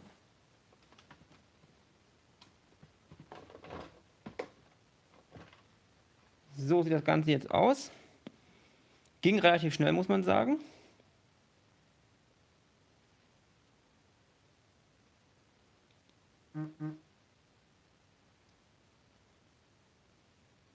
Rollmops 06 Molosor, kannst du mich grüßen? Grüße an dich. So, jetzt schauen wir mal, ob das so aussieht, wie ich mir das vorstelle. Ich versuche es mal komplett drauf zu bauen. Ist momentan noch nicht so einfach, weil die Wand hier noch relativ flexibel ist.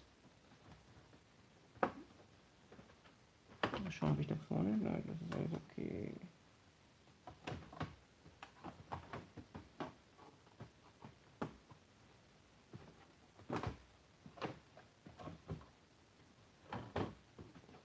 Am Anfang immer ein bisschen schwierig, wenn alles noch nicht so richtig fertig ist.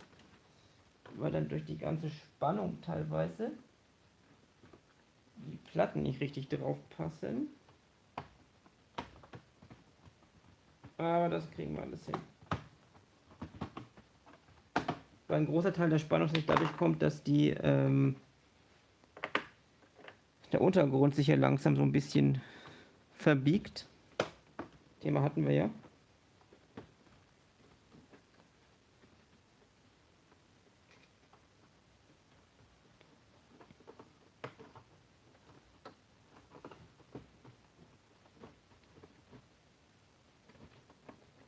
Irgendwie, die ganze Wand ist hier nicht ganz auf der richtigen Höhe, das ist auch ein Problem.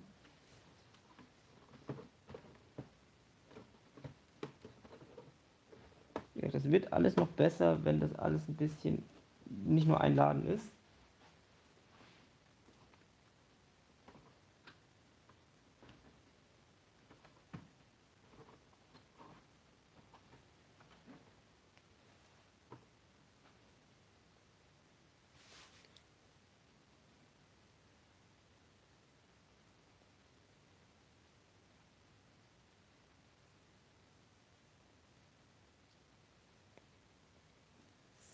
So, ich drücke es jetzt mal nicht komplett drauf, denke ich.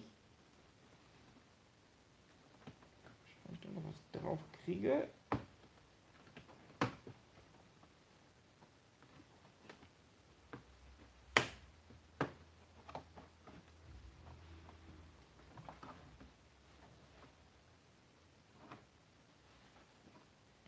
Und wenn ich das mache, verlieren wir drüben schon die Verbindung. Das ist natürlich super praktisch.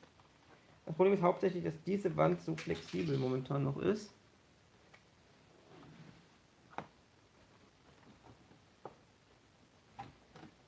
Ich die auch nicht so leicht darüber bekomme.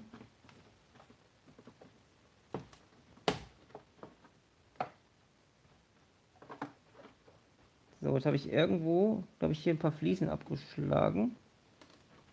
Eine davon ist, glaube ich, sogar ganz nach unten geflogen.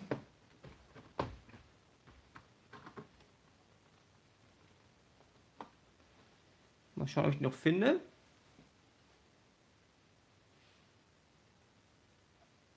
Tatsächlich nicht, dann bauen wir jetzt einfach schnell eine andere ran.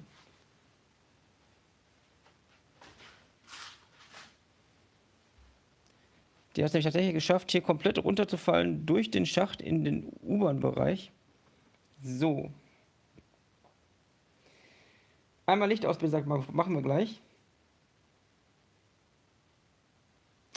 Moment, ich mache mal das Licht hier aus.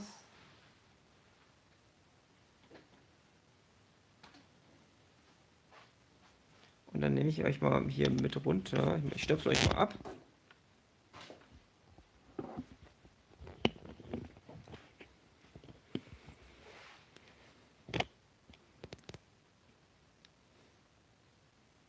So sieht das Ganze jetzt aus. Wird es wahrscheinlich noch mal besser aussehen.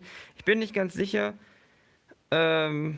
ob ich das Licht da oben so lasse, das normale. Aber ich glaube, nur mit diesem, ich sag mal, Partylicht ist es dann, glaube ich, doch zu viel des Guten. Aber das können wir gleich noch mal testen.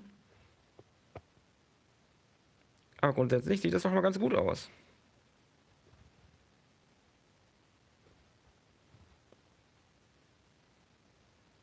Aber es bringt natürlich ein bisschen Stimmung hier rein.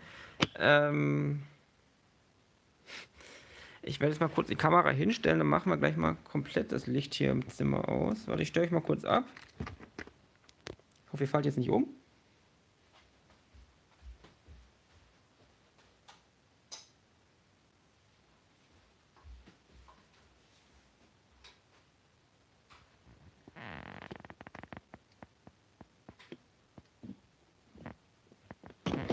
So, jetzt gehen wir nochmal hier rein.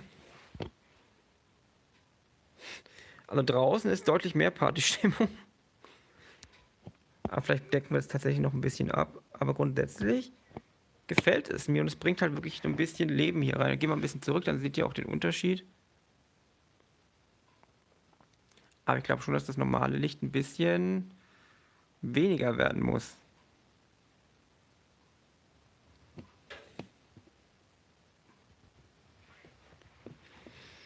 Und erstaunlicherweise, ich muss sagen, dass dieser Draht mit den ganzen LEDs, die jetzt hier bunt durch die Gegend blinken, ist tatsächlich gar nicht so teuer. Ich glaube, der kostet nur ungefähr 11 Euro oder sowas, wenn ich mich richtig erinnere. Und da kann man auf jeden Fall sagen, dass das sich lohnt. Ja, Lichtabdunklung im Shop bei Brück Ursula, wir müssen mal schauen, was wir da jetzt machen. Aber ja, es ist vielleicht ein bisschen hell, aber ohne ist es tatsächlich zu dunkel. Ich stelle euch jetzt erstmal wieder hier hin. Wartet mal. Dann machen wir jetzt gleich wenigstens das Licht wieder an und schauen mal, was wir da machen können. Ich hoffe, ich falle jetzt nicht um, weil ihr steht nämlich an der Kante. So, jetzt sieht es, glaube ich, besser aus. Ich mache mal das Licht wieder an.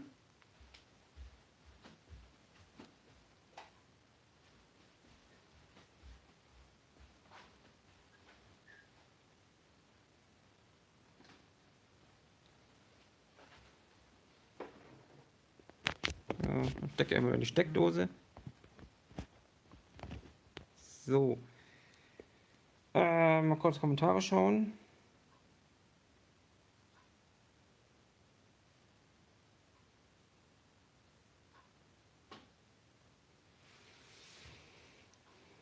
Bricetti und Klotzki, man macht unter die echte Lampe noch eine Plate, dann mit den Internet. Ja, das könnte man ausprobieren.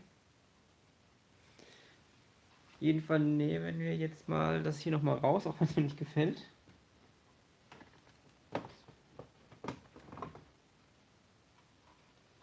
So, jetzt schauen wir mal, was wir hier machen können.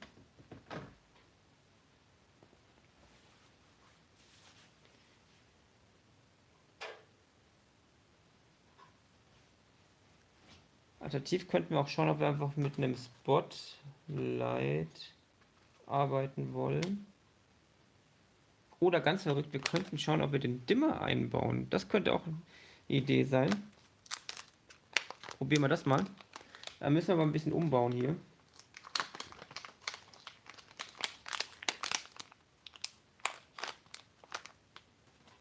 Das heißt, wir brauchen den Dimmer. Aber der Dimmer soll ja nur der Spot, dieses Licht hier dimmen. Das heißt, wir müssen da vorher eine Abtrennung machen. Das heißt, wir brauchen nochmal einen Verteiler.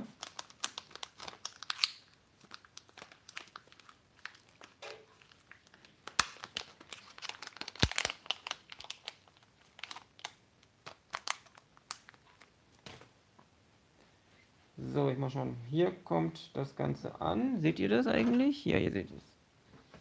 Dann machen wir hier mal das raus. Dann stecken wir das hier rein.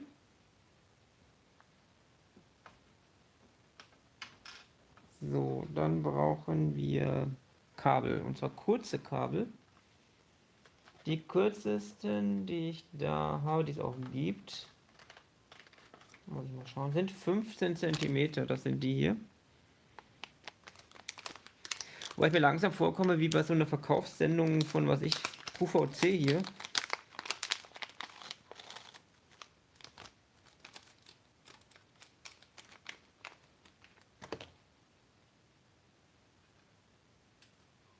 So, 2 Stück, wenn ich mich da nicht gerade im Kopf vertan habe.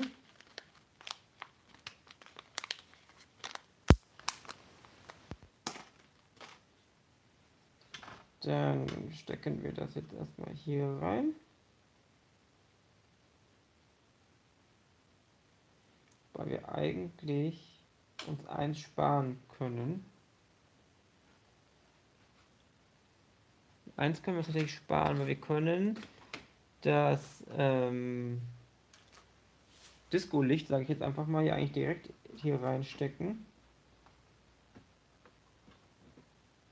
Machen wir das hier nochmal ab und schauen dann später nochmal, wie wir das Ganze verkabeln. Ich glaube, ihr seht alles noch, ja.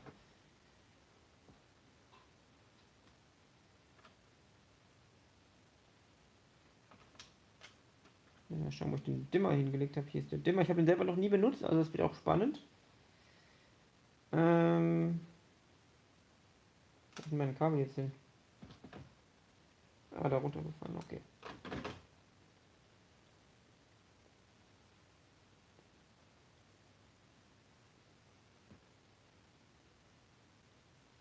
Nee, wir brauchen doch 2. Ich habe mich da doch vertan. Also wir brauchen noch 2, denn wir müssen ja erstmal vom Verteiler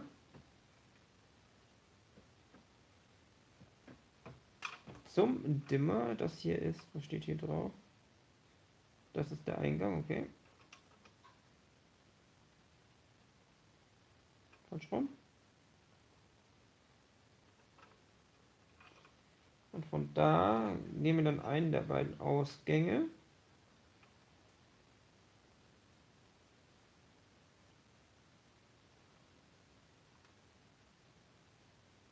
Mal schauen, was hier eigentlich los ist. Das ist voll, okay. Und damit gehen wir dann in das Striplight wieder rein.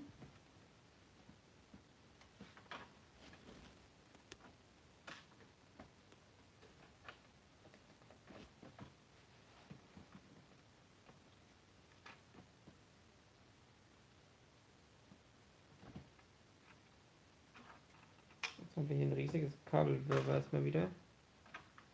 Also die Position des Striplights ist ja fest.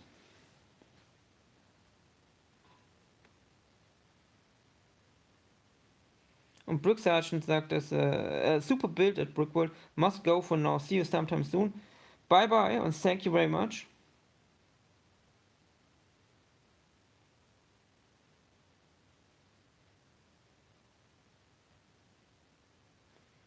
Und jetzt muss ich mal schauen, wie wir das Ganze hier jetzt reinbauen. Ich muss auf jeden Fall auch den hier irgendwie fixieren. Der soll ja auch nicht rumhängen.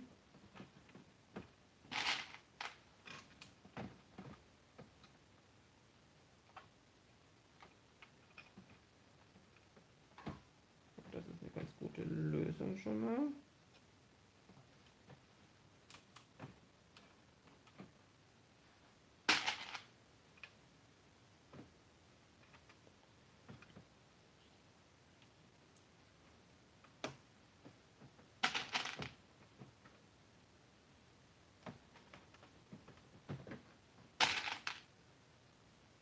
Noch darauf achten, dass wir eben jetzt nicht irgendwelche Kabel direkt über den Lichtern platzieren, weil dann hätten wir da ja irgendeinen Schattenwurf, den wir nicht haben wollen.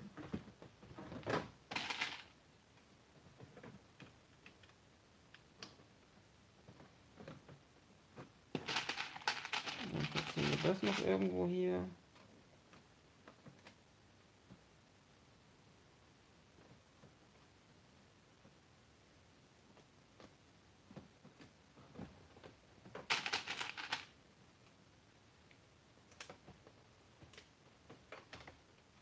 Und so sieht das Ganze jetzt aus. Etwas komplizierter geworden.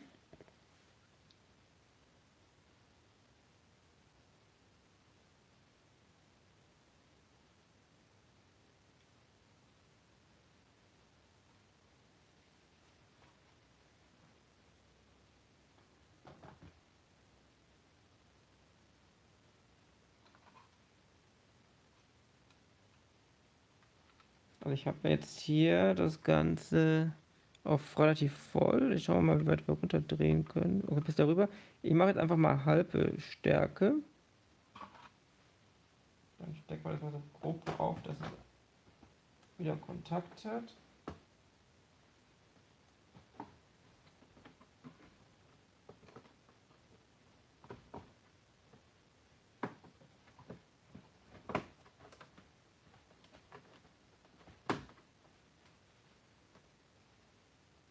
So, ich glaube, es sieht schon mal besser aus. Ich mache mal wieder ein bisschen Licht aus.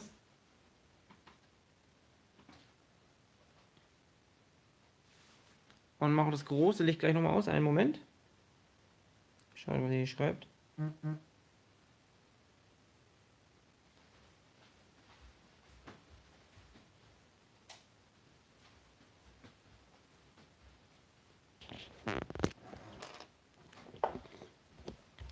So, jetzt ist das Verhältnis auf jeden Fall schon mal ein ganzes Stück anders. Sagt die, das Licht ist jetzt ein ganzes Stück gedämmt oben.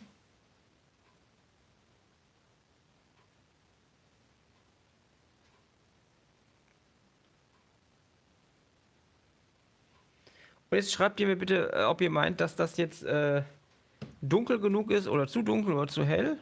Denn dann muss ich hinten noch am Rad drehen, was ich ja schlauerweise nach hinten gebaut habe, nicht nach vorne.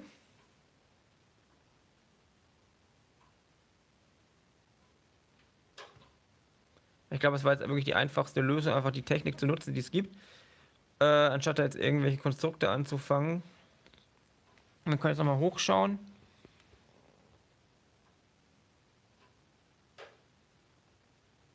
Ja, in der Kamera wirkt es vielleicht noch ein bisschen hell, das stimmt, aber wenn ihr auch mal hier unten reinschaut, das wirkt auch alles etwas heller, als es eigentlich ist. Aber ich glaube, das ist doch eine ganz gute Lösung. So, ansonsten kann man im Notfall das Ganze auch noch mal ein bisschen runterdrehen. Aber mir gefällt auch, dass der Lichteffekt jetzt nicht immer der gleiche ist. Also er ändert sich ab und zu ein bisschen.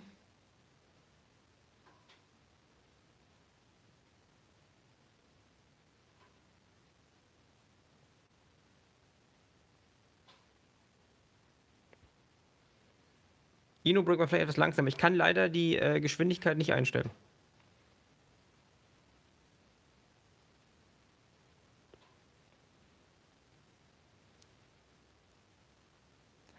Doch, ich bin eigentlich, glaube ich, ganz zufrieden. Also es ist in der Realität ein bisschen dunkler noch. Vielleicht könnte man noch ein bisschen dran drehen, dass das normale Licht ein bisschen dunkler noch ist, aber es ist auf jeden Fall besser als gerade eben.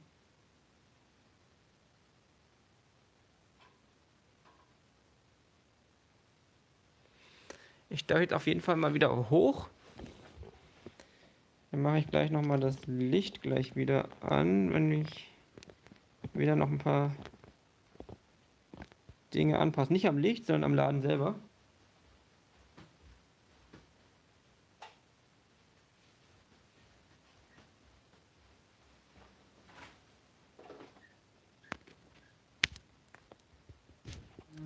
So, das da hinten mache ich auch mal wieder an.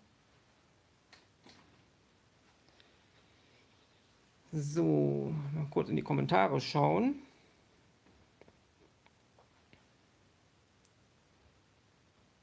Oma Schubser sagt viel besser. Brückenny Klotz, sie sagt, ich finde es sensationell, dass dieses Blinken mit so wenig Platz bedarf. Ja, das stimmt tatsächlich. Es ist einfach ein Riesenvorteil, dass man jetzt einfach diese, ja, in Anführungsstrichen Kette hat, die da rumbauen kann und das war's dann. Brück sagt, klasse, Marco Sportmann, so sieht schon super aus, kannst du lassen. Christian Oelke sagt, auf jeden Fall besser. Oma Schubser sagt, ich finde, es passt perfekt.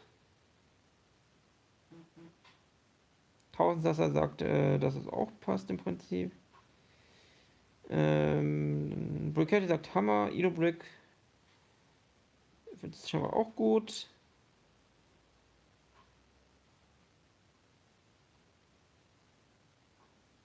Und Brickette Klotzig gemeint, die Umgebungslichter von der Halle kommen ja auch noch zu.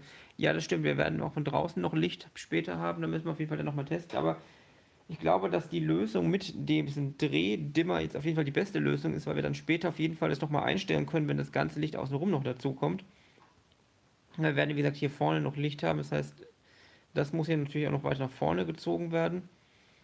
Ja. Aber was ich jetzt auf jeden Fall noch ändern möchte, ich möchte, glaube ich, noch zwei Sachen im Inneren ändern. Auf Basis von Kommentaren zum letzten Video. Jetzt machen wir erstmal die Decke hier wieder runter. Hier nochmal, wie sie ganz aussieht, finde ich eigentlich ganz gut so gelöst. Und zwar muss ich euch da nochmal kurz mitnehmen, um euch das zu zeigen. Und zwar möchte ich zwei Dinge ändern. Grundsätzlich, das stimmt, diese junge Dame hier hat ja gerade eine Platte rausgenommen. Hier fehlt aber gar keine. Das heißt, das werde ich auf jeden Fall nochmal anpassen, dass da eine wegkommt. Und dann war noch die Idee, dass die Werbefiguren vielleicht auf irgendeinem Podest stehen sollten, damit man sie besser als Werbefiguren erkennt. Da könnt ihr gerne auch mal in den Kommentaren gleich noch schreiben, was ihr davon haltet. Und eventuell, da bin ich mir noch nicht ganz sicher, dass wir hier auch nochmal was hinbauen, dass da auch nochmal irgendwelche Platten sind hier vom Fenster. Das sind die drei Dinge. Aber dafür stelle ich euch jetzt trotzdem erstmal hin, weil ich kann euch da vorne nicht so ordentlich platzieren, dass ihr da richtig mit reinschauen könnt und ich euch nicht dauernd umschubse.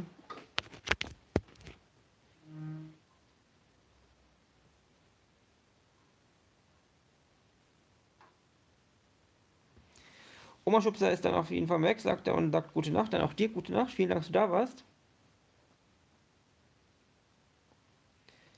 Und Marco Sportmann sagt, dass er bei Illuminator Brooks nachgefragt hat wegen Arduino. Ja, ich bin gespannt, was rauskommt.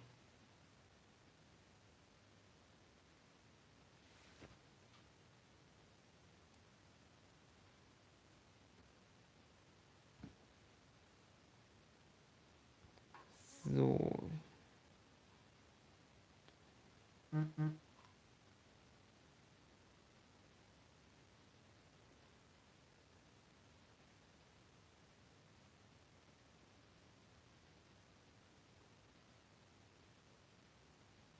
So, jetzt nehmen wir erstmal das hier raus. Ist ja nur so ein lustiger Block. Und den baue ich jetzt mal so um das an der entsprechenden Stelle. So in der Mitte. Das ein bisschen anders aussehen wird.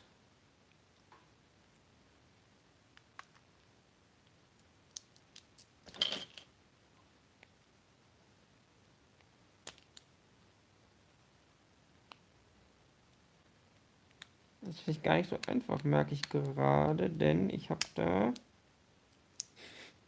eine sehr lange Plate unten reingebaut.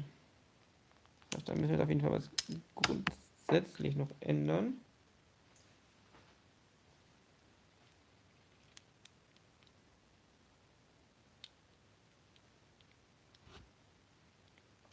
Schauen wir mal, wie wir es am besten machen.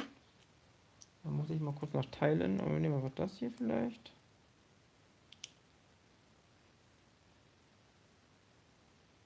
Das sind dann ja auf jeden Fall auch 3.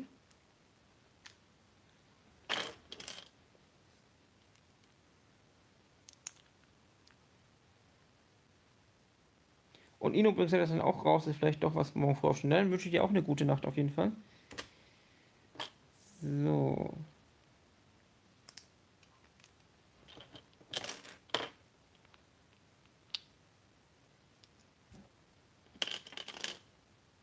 Brauche ich hier mal andere Plates.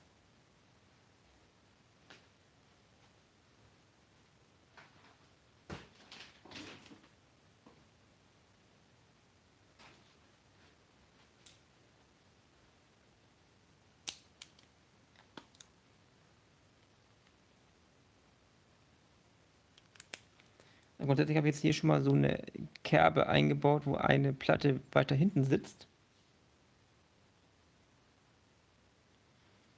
Aber müssen wir noch dafür sorgen, dass es auch gleich noch besser aussieht.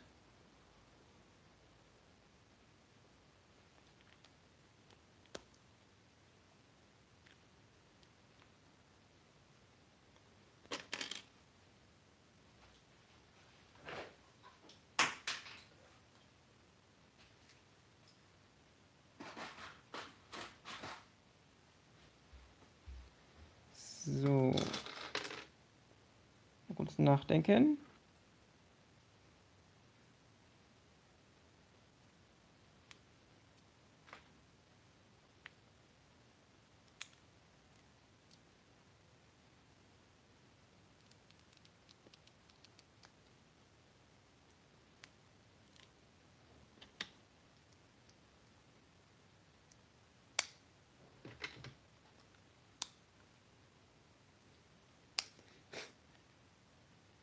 Und Serious Curiosity sagt, dass er jetzt auch gehen wird, dann wünsche ich dir eine gute Nacht auf jeden Fall.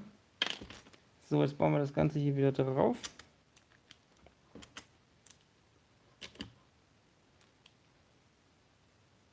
Sieht jetzt habe ich eine Lücke zu viel. Ne? Dann müssen wir hier nochmal was reinbauen. So, jetzt haben wir hier nämlich eine Lücke, aus der dann die Dame ihre Platte rausgenommen hat. Und Cody meint, hier fliegen schon wieder die Steine. Ja, die fliegen dauernd. Und Axel Platte meint, guten Abend Brickworld, dann guten Abend auch an dich. Und der Plattenladen ist Megamind Streets of Curiosity. Dann stecken wir erstmal das hier wieder rein. Dann nehme ich euch nochmal kurz mit, dann seht ihr das nämlich gleich. Und jetzt sehen wir hier, dass hier, ein bisschen schwer zu sehen, hier fehlt da tatsächlich eine Platte. Das ist jetzt schwer zu sehen, weil die hier nämlich schwarz ist und daneben fehlt eine.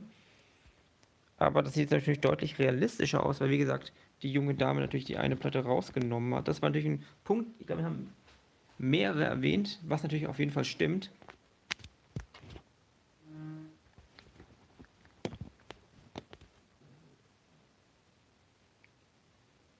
Brookweiser sagt, geh dann auch mal schlafen. Toller Livestream, vielen Dank und weiter alles Gute für Brookweiser. Vielen, vielen Dank an dich und gute Nacht. So, jetzt schaue ich mal noch, was wir da an Podest noch schnell zusammenbasteln können. Hier vorne nehmen wir vielleicht was Größeres.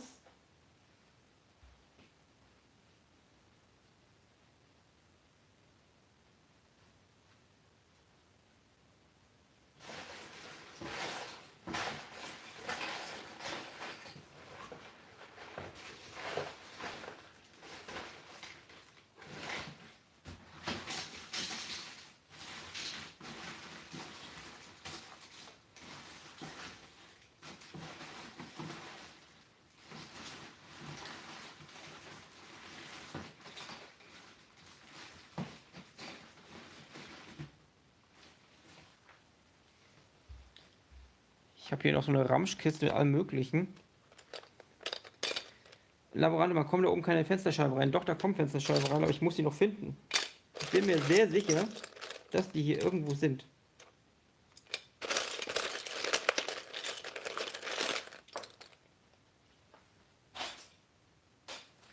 So, und da habe ich jetzt auf jeden Fall schon mal so eine schöne Plattform für die Dame hier draußen. Ich glaube, das sieht dann auch gleich ein bisschen besser aus.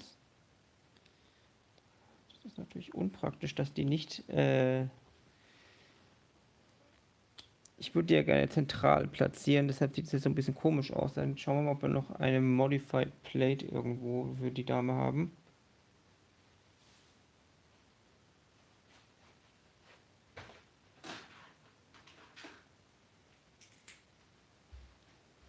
Probieren wir es mal so, dann steht die nämlich auch ordentlich in der Mitte.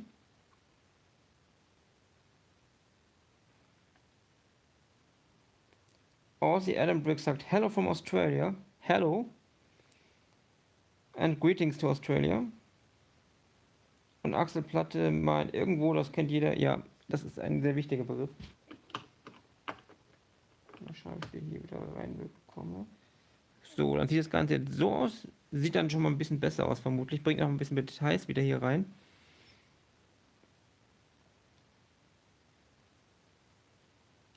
Und dann schauen wir noch, was wir mit dem netten Herrn hier in der Mitte hier drin machen. Da kann ich nämlich nicht so eine große Platte reinbauen.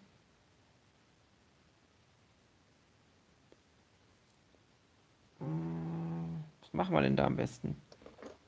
Mal schauen, ob ich so Viertel abgerundete Plates noch irgendwo habe.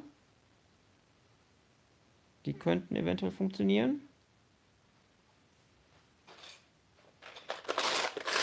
Schauen wir, ob in der Ramschkiste noch was ist.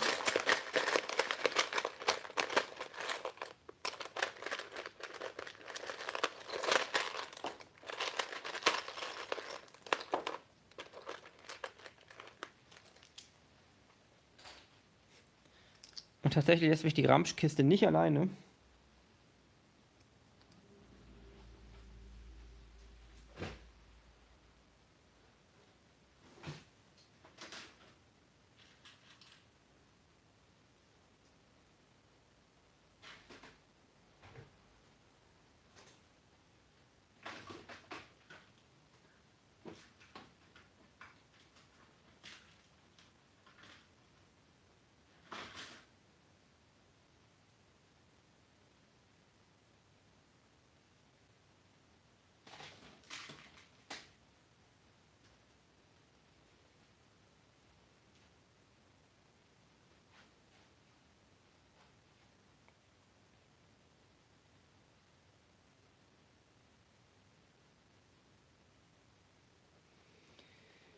Christian Oelke sagt vielleicht eine Roundtile mit Noppe. Ich versuche gerade hier mir sowas hier ein bisschen zusammenzubauen, ob ich damit irgendwas hinkriege.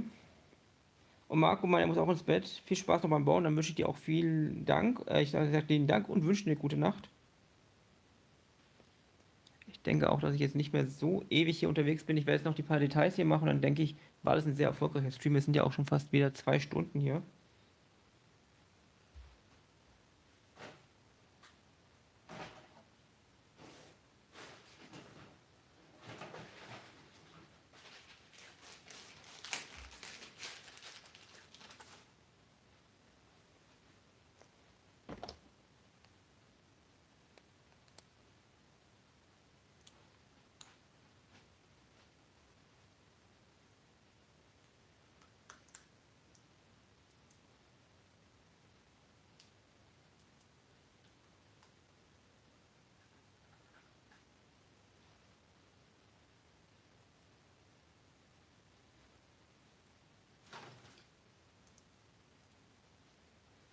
Das ist gar nicht so einfach, wie ich mir das dachte. Christian Neuke, weißt du, welche ich meine? Ja, ich weiß, welche du meinst, aber die habe ich, glaube ich, nicht da.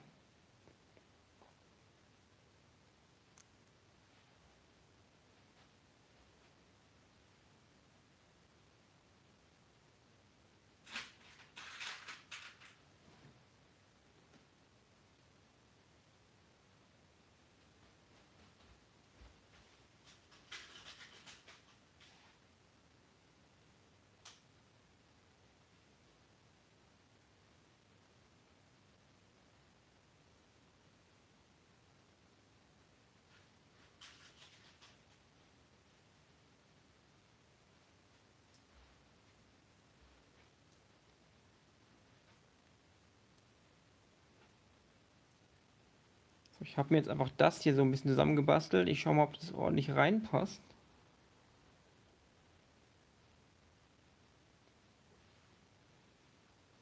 Da muss ich jetzt hier noch was rausnehmen, wie ich gerade sehe.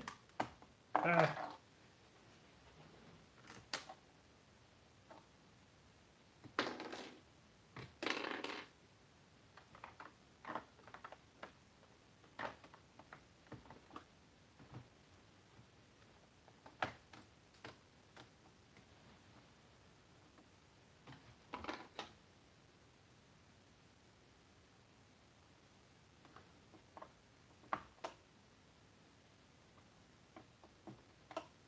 Kriege ich den Typen hier nicht mehr rein. So.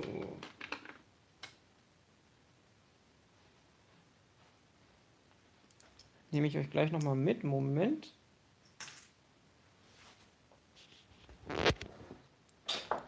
Und jetzt sieht das Ganze so aus. Ich finde eigentlich ganz nett. Er steht jetzt nicht perfekt in der Mitte, aber ist eigentlich ganz okay. Ist halt ein bisschen zur Seite gedreht. Aber ich glaube, das macht jetzt schon mal deutlicher, dass das keine Person ist, die hier wartet, sondern jemand, eine Standfigur. Genauso wegen hier draußen. Und jetzt überlege ich mir, ob ich da noch was machen werde. Bin mir nicht ganz sicher, weil ich dafür auch die ganzen Plates hier rausholen müsste. Die Teils natürlich.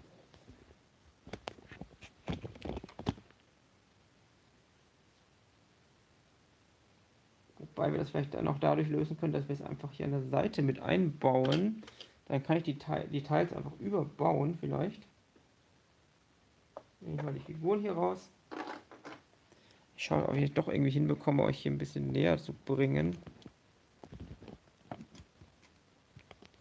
So, das ist eine abenteuerliche Konstruktion für euch gerade. Ihr steht nämlich sozusagen über dem Abgrund.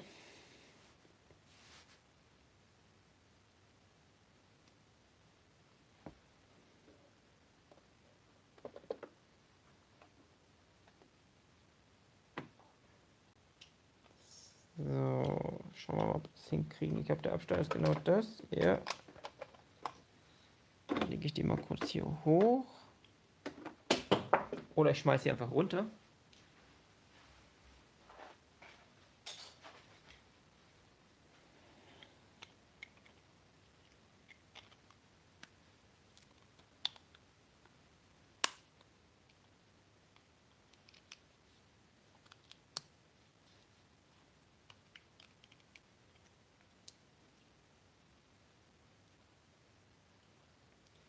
Aussie Adam Briggs sagt, No German, Senior Awesome, built his Baron Briggs Discord, happy to watch, thank you very much. Und das Haus, wie wir es vom Fenster mit einer Station zum Hören der Platten, das könnten wir natürlich auch machen, das ist eine sehr interessante Idee. Das wurde ja auch angesprochen.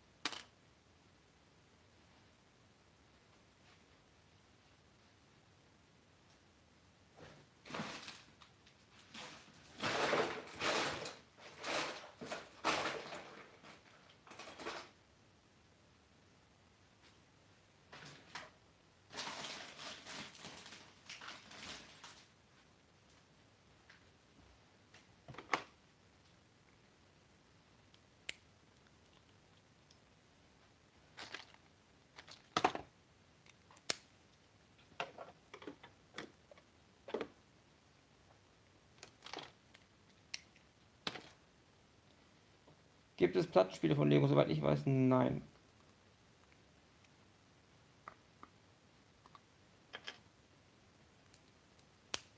Dann müssen wir schauen, ob wir uns irgendwas zusammenbasteln können.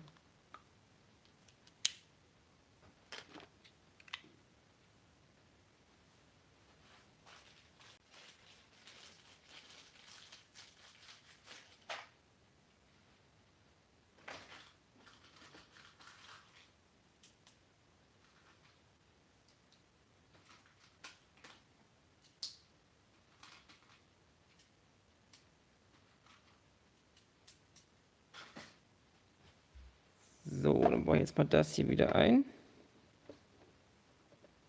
Jetzt haben wir da schon mal eine Verbindung rüber, wo wir jetzt auch noch auf jeden Fall so eine Art Tisch reinbauen können.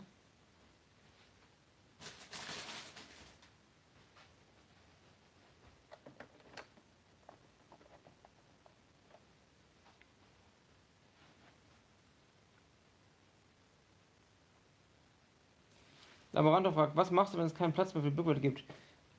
Ich glaube, dass der Punkt nicht in absehbarer Zeit auftreten wird, denn selbst wenn wir das, wo es jetzt umziehen wird, voll haben werden, dann kommt ja noch die größere Etage unten drunter in die Frage. Und wenn auch das voll sein sollte, dann glaube ich, ist das ganze Projekt so finanziell tragbar, dass man tatsächlich irgendwo anders hinziehen könnte.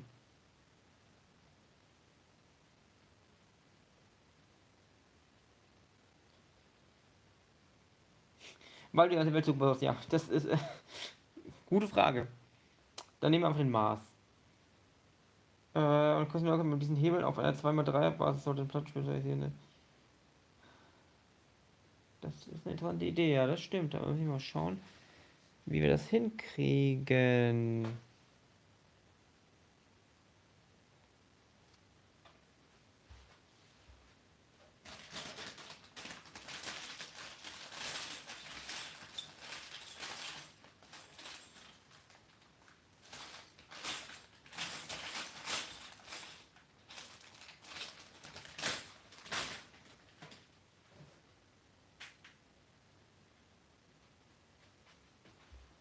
Ich nehme jetzt tatsächlich einfach mal die Platte hier weg, weil ich habe, glaube ich, nur die eine gerade da.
Maxis Brickstore sagt Hey an alle. Hallo auch an dich. Es ist natürlich die Frage, wo kriege ich denn so einen Hebel jetzt her? Ich weiß nämlich gar nicht, ob ich was hier habe.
So.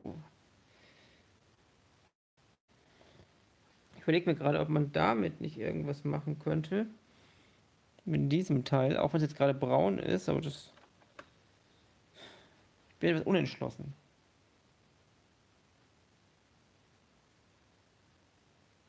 Also bräuchte ich dafür noch einen anderen Stein, den ich gerade nicht finde.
Bin gleich wieder bei euch.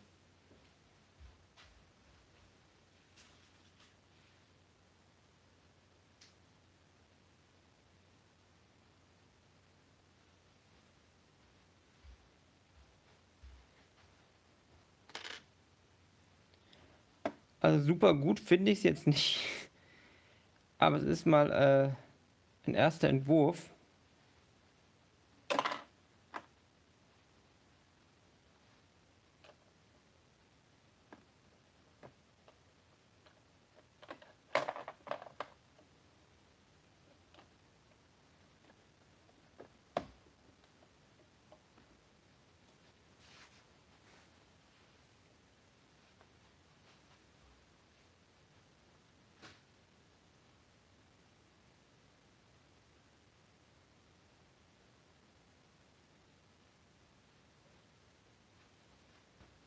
Mal schauen, ob wir noch kleine Lautsprecher bauen können.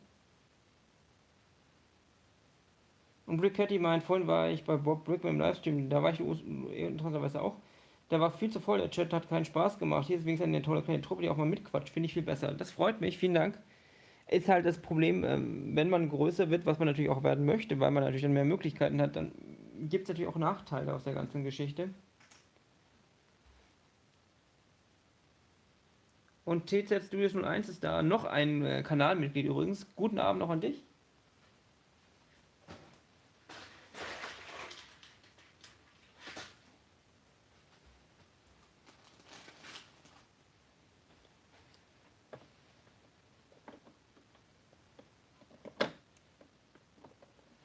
Komme ich denn da jetzt nicht rein? Oder?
Ich finde, jetzt auf den Kommentar von TC Studios einzugehen, Boxen gar nicht so schlecht als Idee.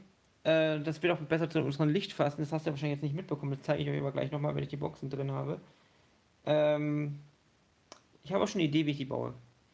Und Lukas fragt, wann streamst du immer? Das ist eine gute Frage. Normalerweise immer sehr, sehr spät am Abend, weil es anders nicht geht. Aber ich habe jetzt keine festen Termine, weil ich es einfach nicht einhalten kann. Deshalb dann, wenn die Zeit es zulässt.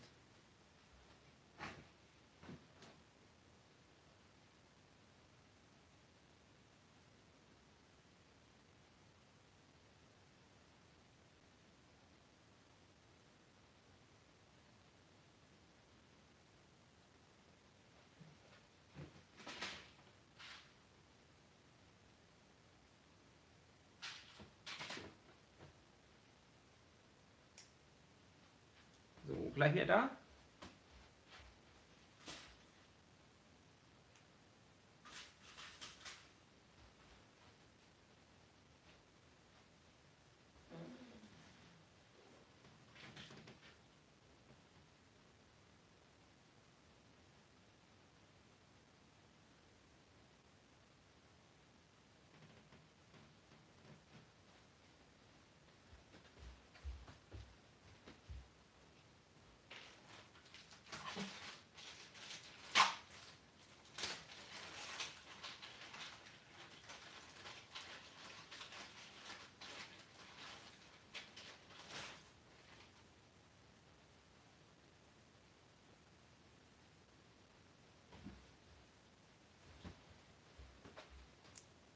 So. Nein, ich lasse euch nicht alleine. Ich bin schon wieder da.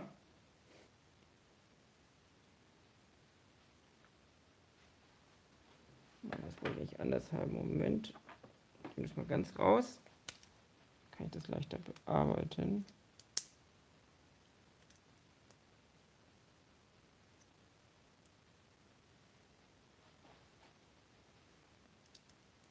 Schau, ob ich noch irgendwo was anderes habe.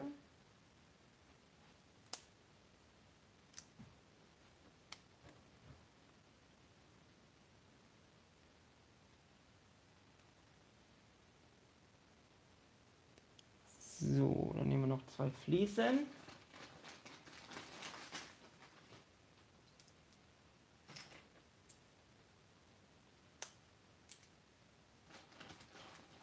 So, bauen wir das mal wieder hier rein. Das passt jetzt noch ordentlich. Und wo habe ich es denn hingelegt? Ich hatte ja vorhin noch was rausbauen müssen, weil es nicht mal reingepasst hat, nachdem wir die Figur eingebaut hatten. So.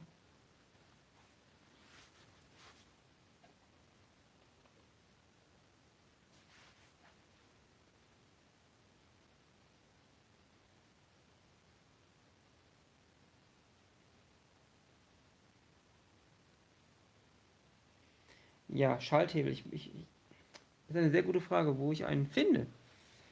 Ich weiß nämlich gar nicht, ob ich welche davon habe. Es sieht wahrscheinlich auch ganz gut aus, aber ich muss mal schauen, wo sowas hier sein könnte.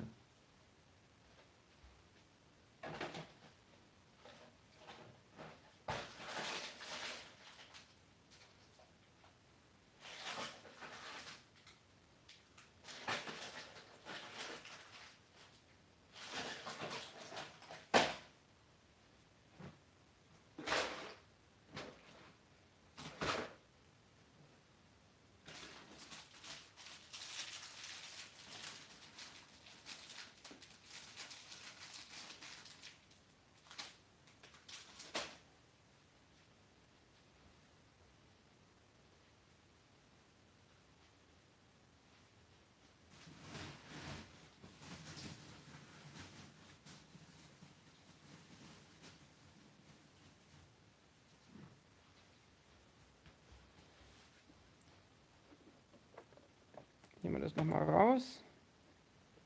Ich habe tatsächlich einen gefunden, und zwar in einer Kiste mit meinem uralten Lego. Also wahrscheinlich ist der ungefähr 20 Jahre alt. Deshalb ist der auch noch in einem anderen Grauton.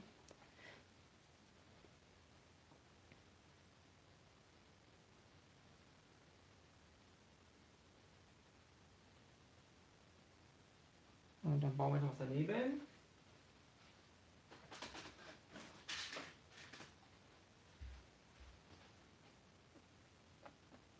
So vielleicht.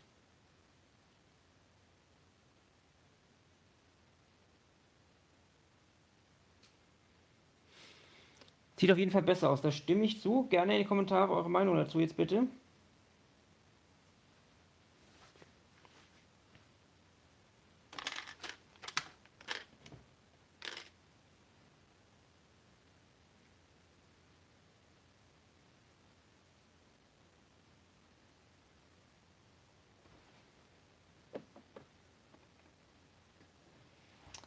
Ja, Rotationsplatte, warte mal, da habe ich irgendwo welche. Du meinst diese Turntables?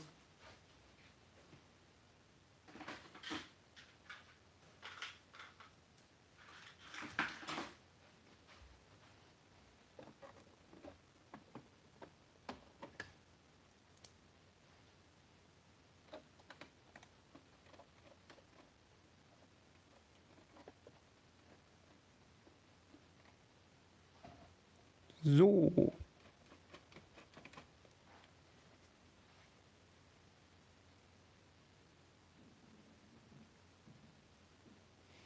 Sehr gut. Vielen Dank für eure Kommentare. Wie gesagt, es ist wirklich wichtig, dass jetzt mehr als nur einer mitdenkt.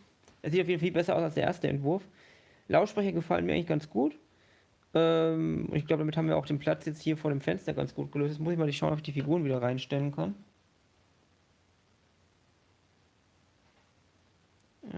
Der stand hier irgendwo. Und dann haben wir hier noch die Monika in ihrem Sword-Outfit.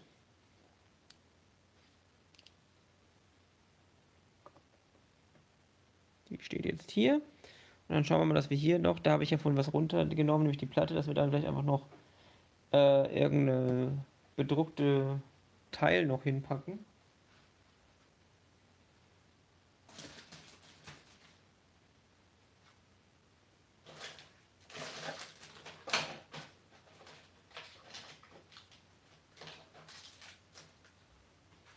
Da, die ist doch wunderschön. Die tun wir jetzt da noch hin.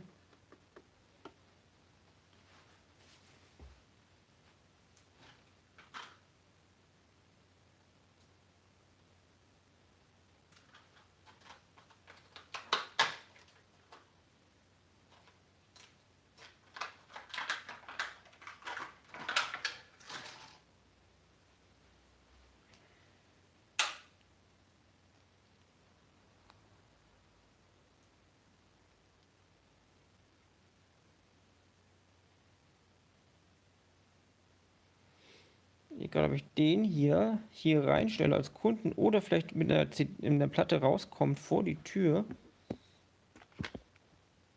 So, ich dachte vielleicht, den kann man hier so hinstellen. Dann kann man die Tür so ein bisschen aufmachen noch und dem noch eine Platte in die Hand drücken.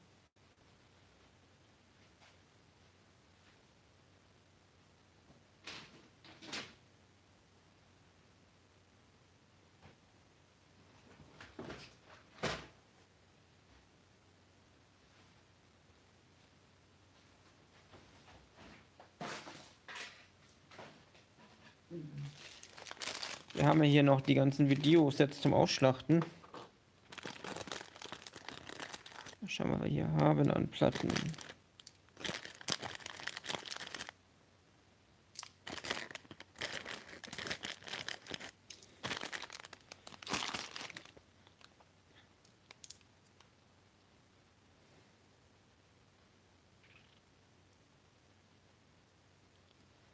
Jetzt können wir uns natürlich fragen, welche Platte kauft dieser Herr wohl?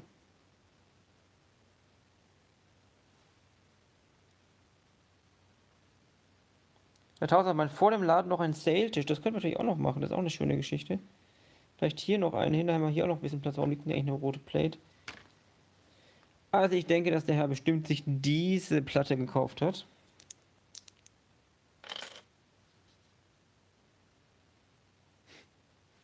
99 Yellow Balloons. Könnten wir auch machen.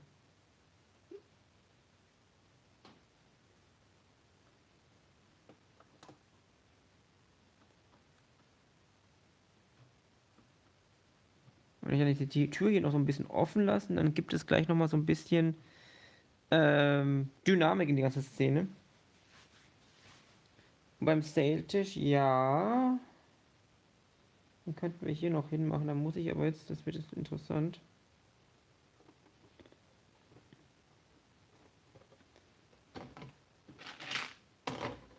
Jetzt kommt ein Trick, den wahrscheinlich die meisten nicht sehen wollen. Dieser sehr flache Schraubenzieher ist super dafür geeignet, Teils rauszuhebeln, ohne sie zu beschädigen.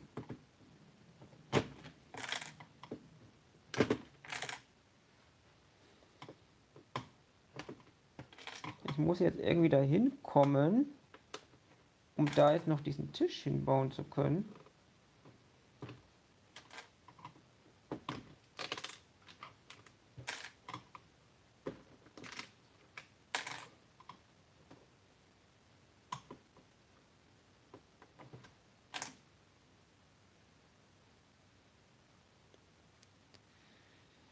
Schau ich mal kurz.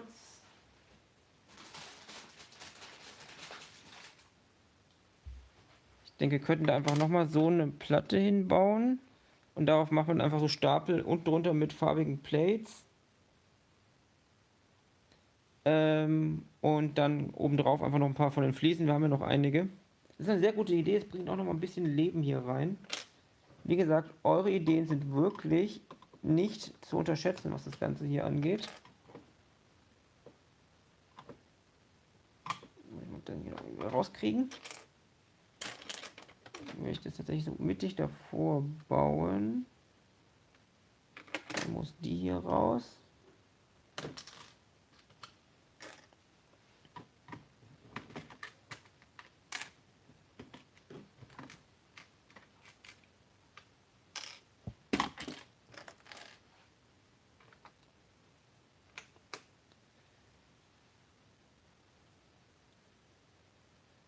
Ja, die Tamperplate ist aber zu nah dran, da kommt wahrscheinlich keiner mehr hin. Und keine Klotze hat jemand Kopfhörer? Meinst du irgendeine Figur, die Kopfhörer vielleicht aufhat? Die einzigen Kopfhörer, die ich kenne, sind die, die die Bauarbeiter teilweise aufhaben. Ansonsten fällt mir gerade keine Figur ein, zumindest hier nicht, die Kopfhörer hat.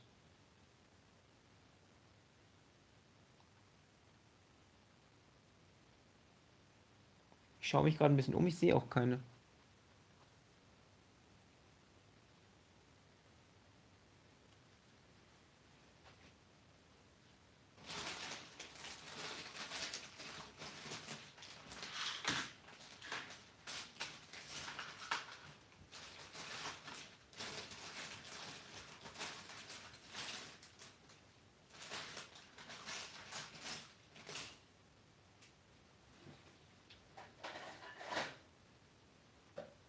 Ich suche gerade einen Unterbau für unseren kleinen Tisch.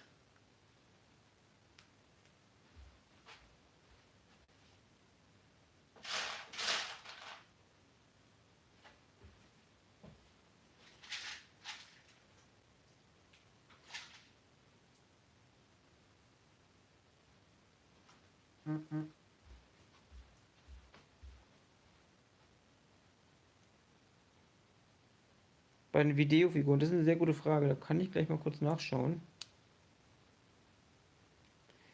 1,99 Video, ja, ist ein guter Preis. Ich habe meine tatsächlich damals für 1,11 € bekommen, weil die ein lokaler Spielzeugladen rausgeschmissen hat.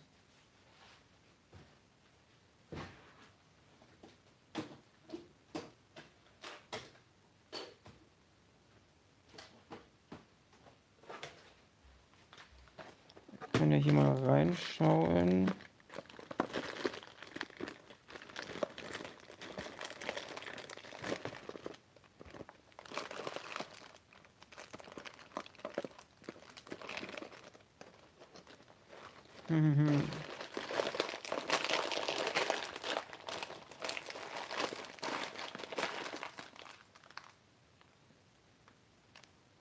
Also ich finde sie jetzt gerade keinen mit Kopfhörern, aber man kann gleich auch mal bei Bricklink schauen.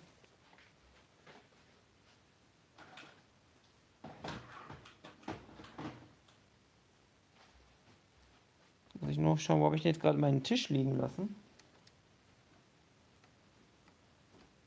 Ah, hier oben, okay.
So. Die Mädels von Friends konnten passenden Kopfschmuck haben. Ja. Aber ich weiß nicht, ob der dann zu den normalen Figuren passt. Weil die haben ja andere Köpfe. Und Stefan wäre, ob Java eine gute Grafik einstellt. Naja, kommt drauf an. Natürlich keine direkt implementierte, man muss halt schauen, was es da so gibt. Aber es kommt auch an, was man denn machen möchte, natürlich.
Dass man nur maximal 5 bestellen kann, stimmt. Ich habe auch mal geschaut, als ich das Angebot gesehen habe, ob ich noch welche bestellen, habe ich auch gesehen, dass man nur 5 bestellen kann. Die haben das dann beschränkt, warum auch immer. Aber ich habe mich dann doch entschieden, dann doch keine zu bestellen.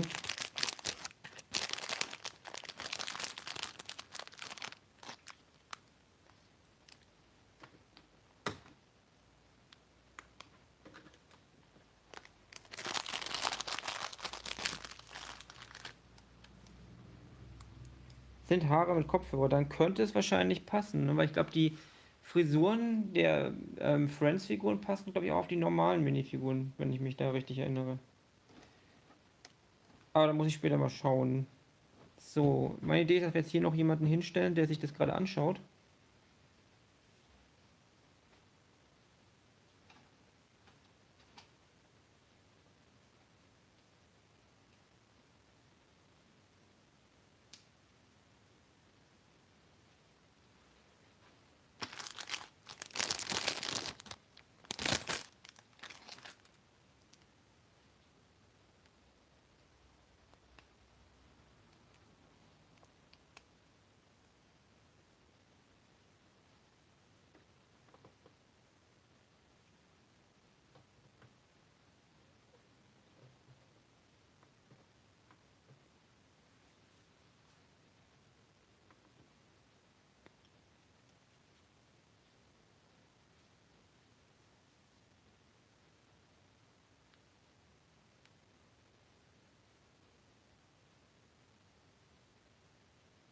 Die Minifigur und Emmet hat Kopfhörer mit Haaren. Hat er das?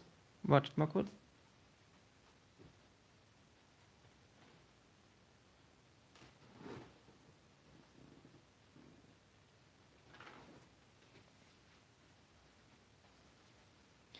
Ja, ich habe jetzt scheinbar einen anderen Emmet hier. Ich habe einen ohne Kopfhörer.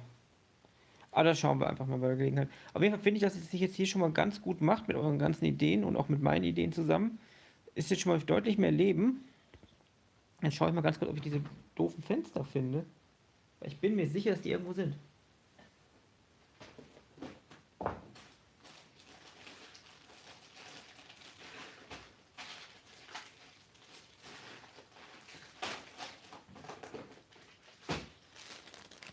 Ich glaube, da sind sie sogar. Bei den Platten könntest du noch eine Reihe einmal Einzahl für CDs machen. Ja, theoretisch schon, aber dann hätte ich gerne was Bedrucktes.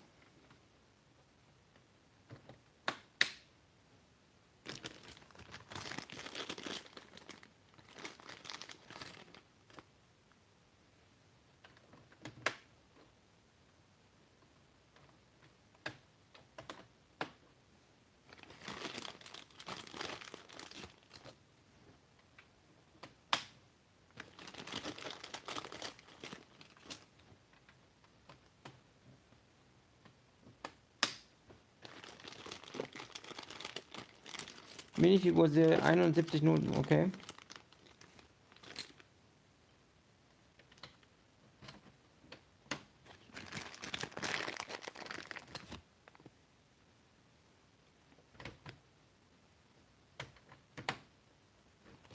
So, Scheiben drin.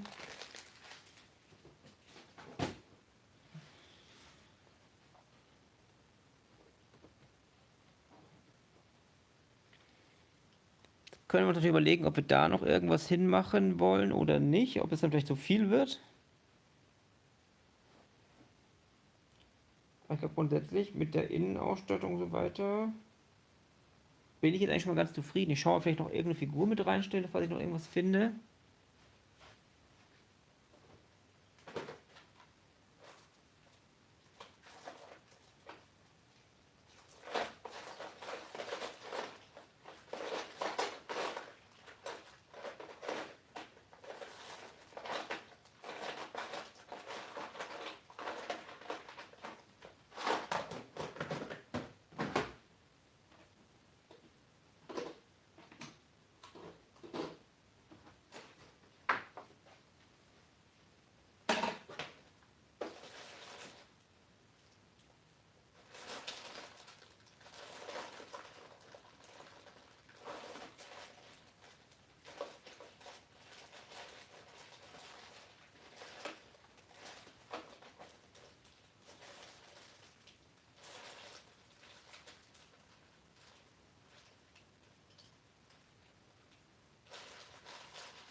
Der Stand vor dem Laden macht was her, das freut mich.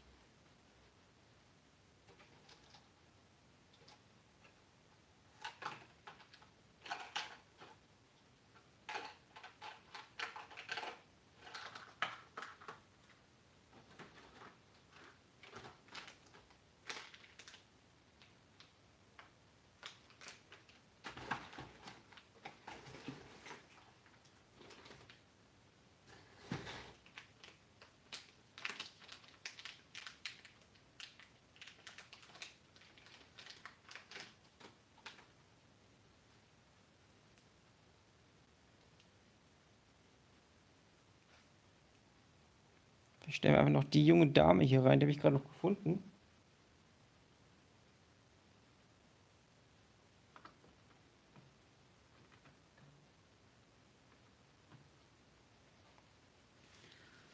Und dann glaube ich, das kenne ich, die sind irgendwo richtig. Jetzt machen wir einen Deckel wieder drauf und dann schauen wir uns das Ganze nochmal an und dann denke ich, sind wir eigentlich für heute schon mal fertig. Wir haben doch einiges geschafft, meiner Meinung nach.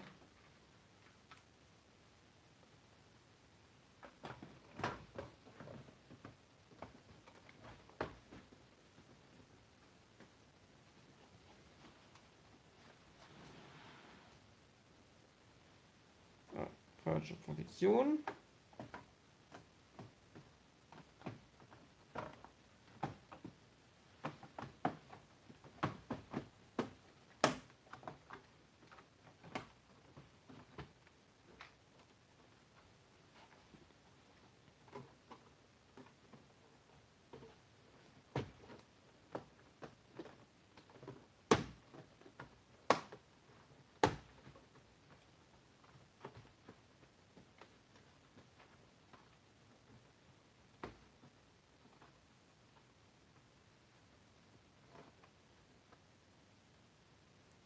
Genau, und wie gesagt, oh Stefan, wir gehen ins Bett, dann wünsche ich dir auch eine gute Nacht. Das wird noch ein bisschen vor. Das sieht jetzt gar nicht. Ich nehme euch mal kurz hier raus. Wartet mal. Genau, das Dach wird noch ein bisschen nach vorne gehen. Wahrscheinlich nicht ganz so weit wie das. Vielleicht nur so ein paar Noppen, noch so 3, 4. Damit eben das Ganze dann hier nochmal Platz hat, um auch die Beleuchtung oben noch dran zu machen. Ich mache mal hier das Licht aus. Und ansonsten denke ich, dass es doch mal ein ganz schöner Fortschritt geworden ist heute. Ich kann jetzt nochmal hier reinschauen. Ja, das wird dann nochmal anders wirken, wenn das Licht jetzt nicht mehr an ist. Ich kann auch nochmal kurz ganz ausmachen hier im Raum. Wartet mal ganz kurz. Ich stelle euch nochmal kurz ab.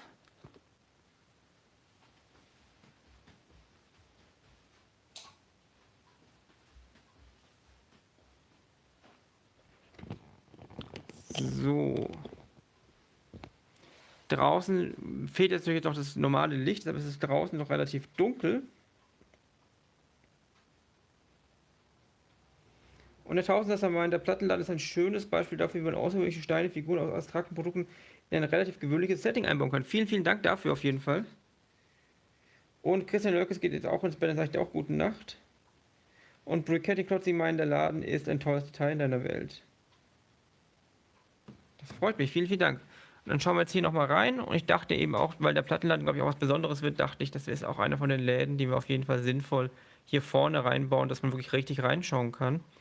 Und ich muss sagen, auch wenn man jetzt hier ein bisschen zurückgeht, das ist jetzt wirklich der erste Laden, der jetzt vorne ist. Das ist auch schon das Bild jetzt hier, muss man sagen, mit dem chinesischen Restaurant hier vorne.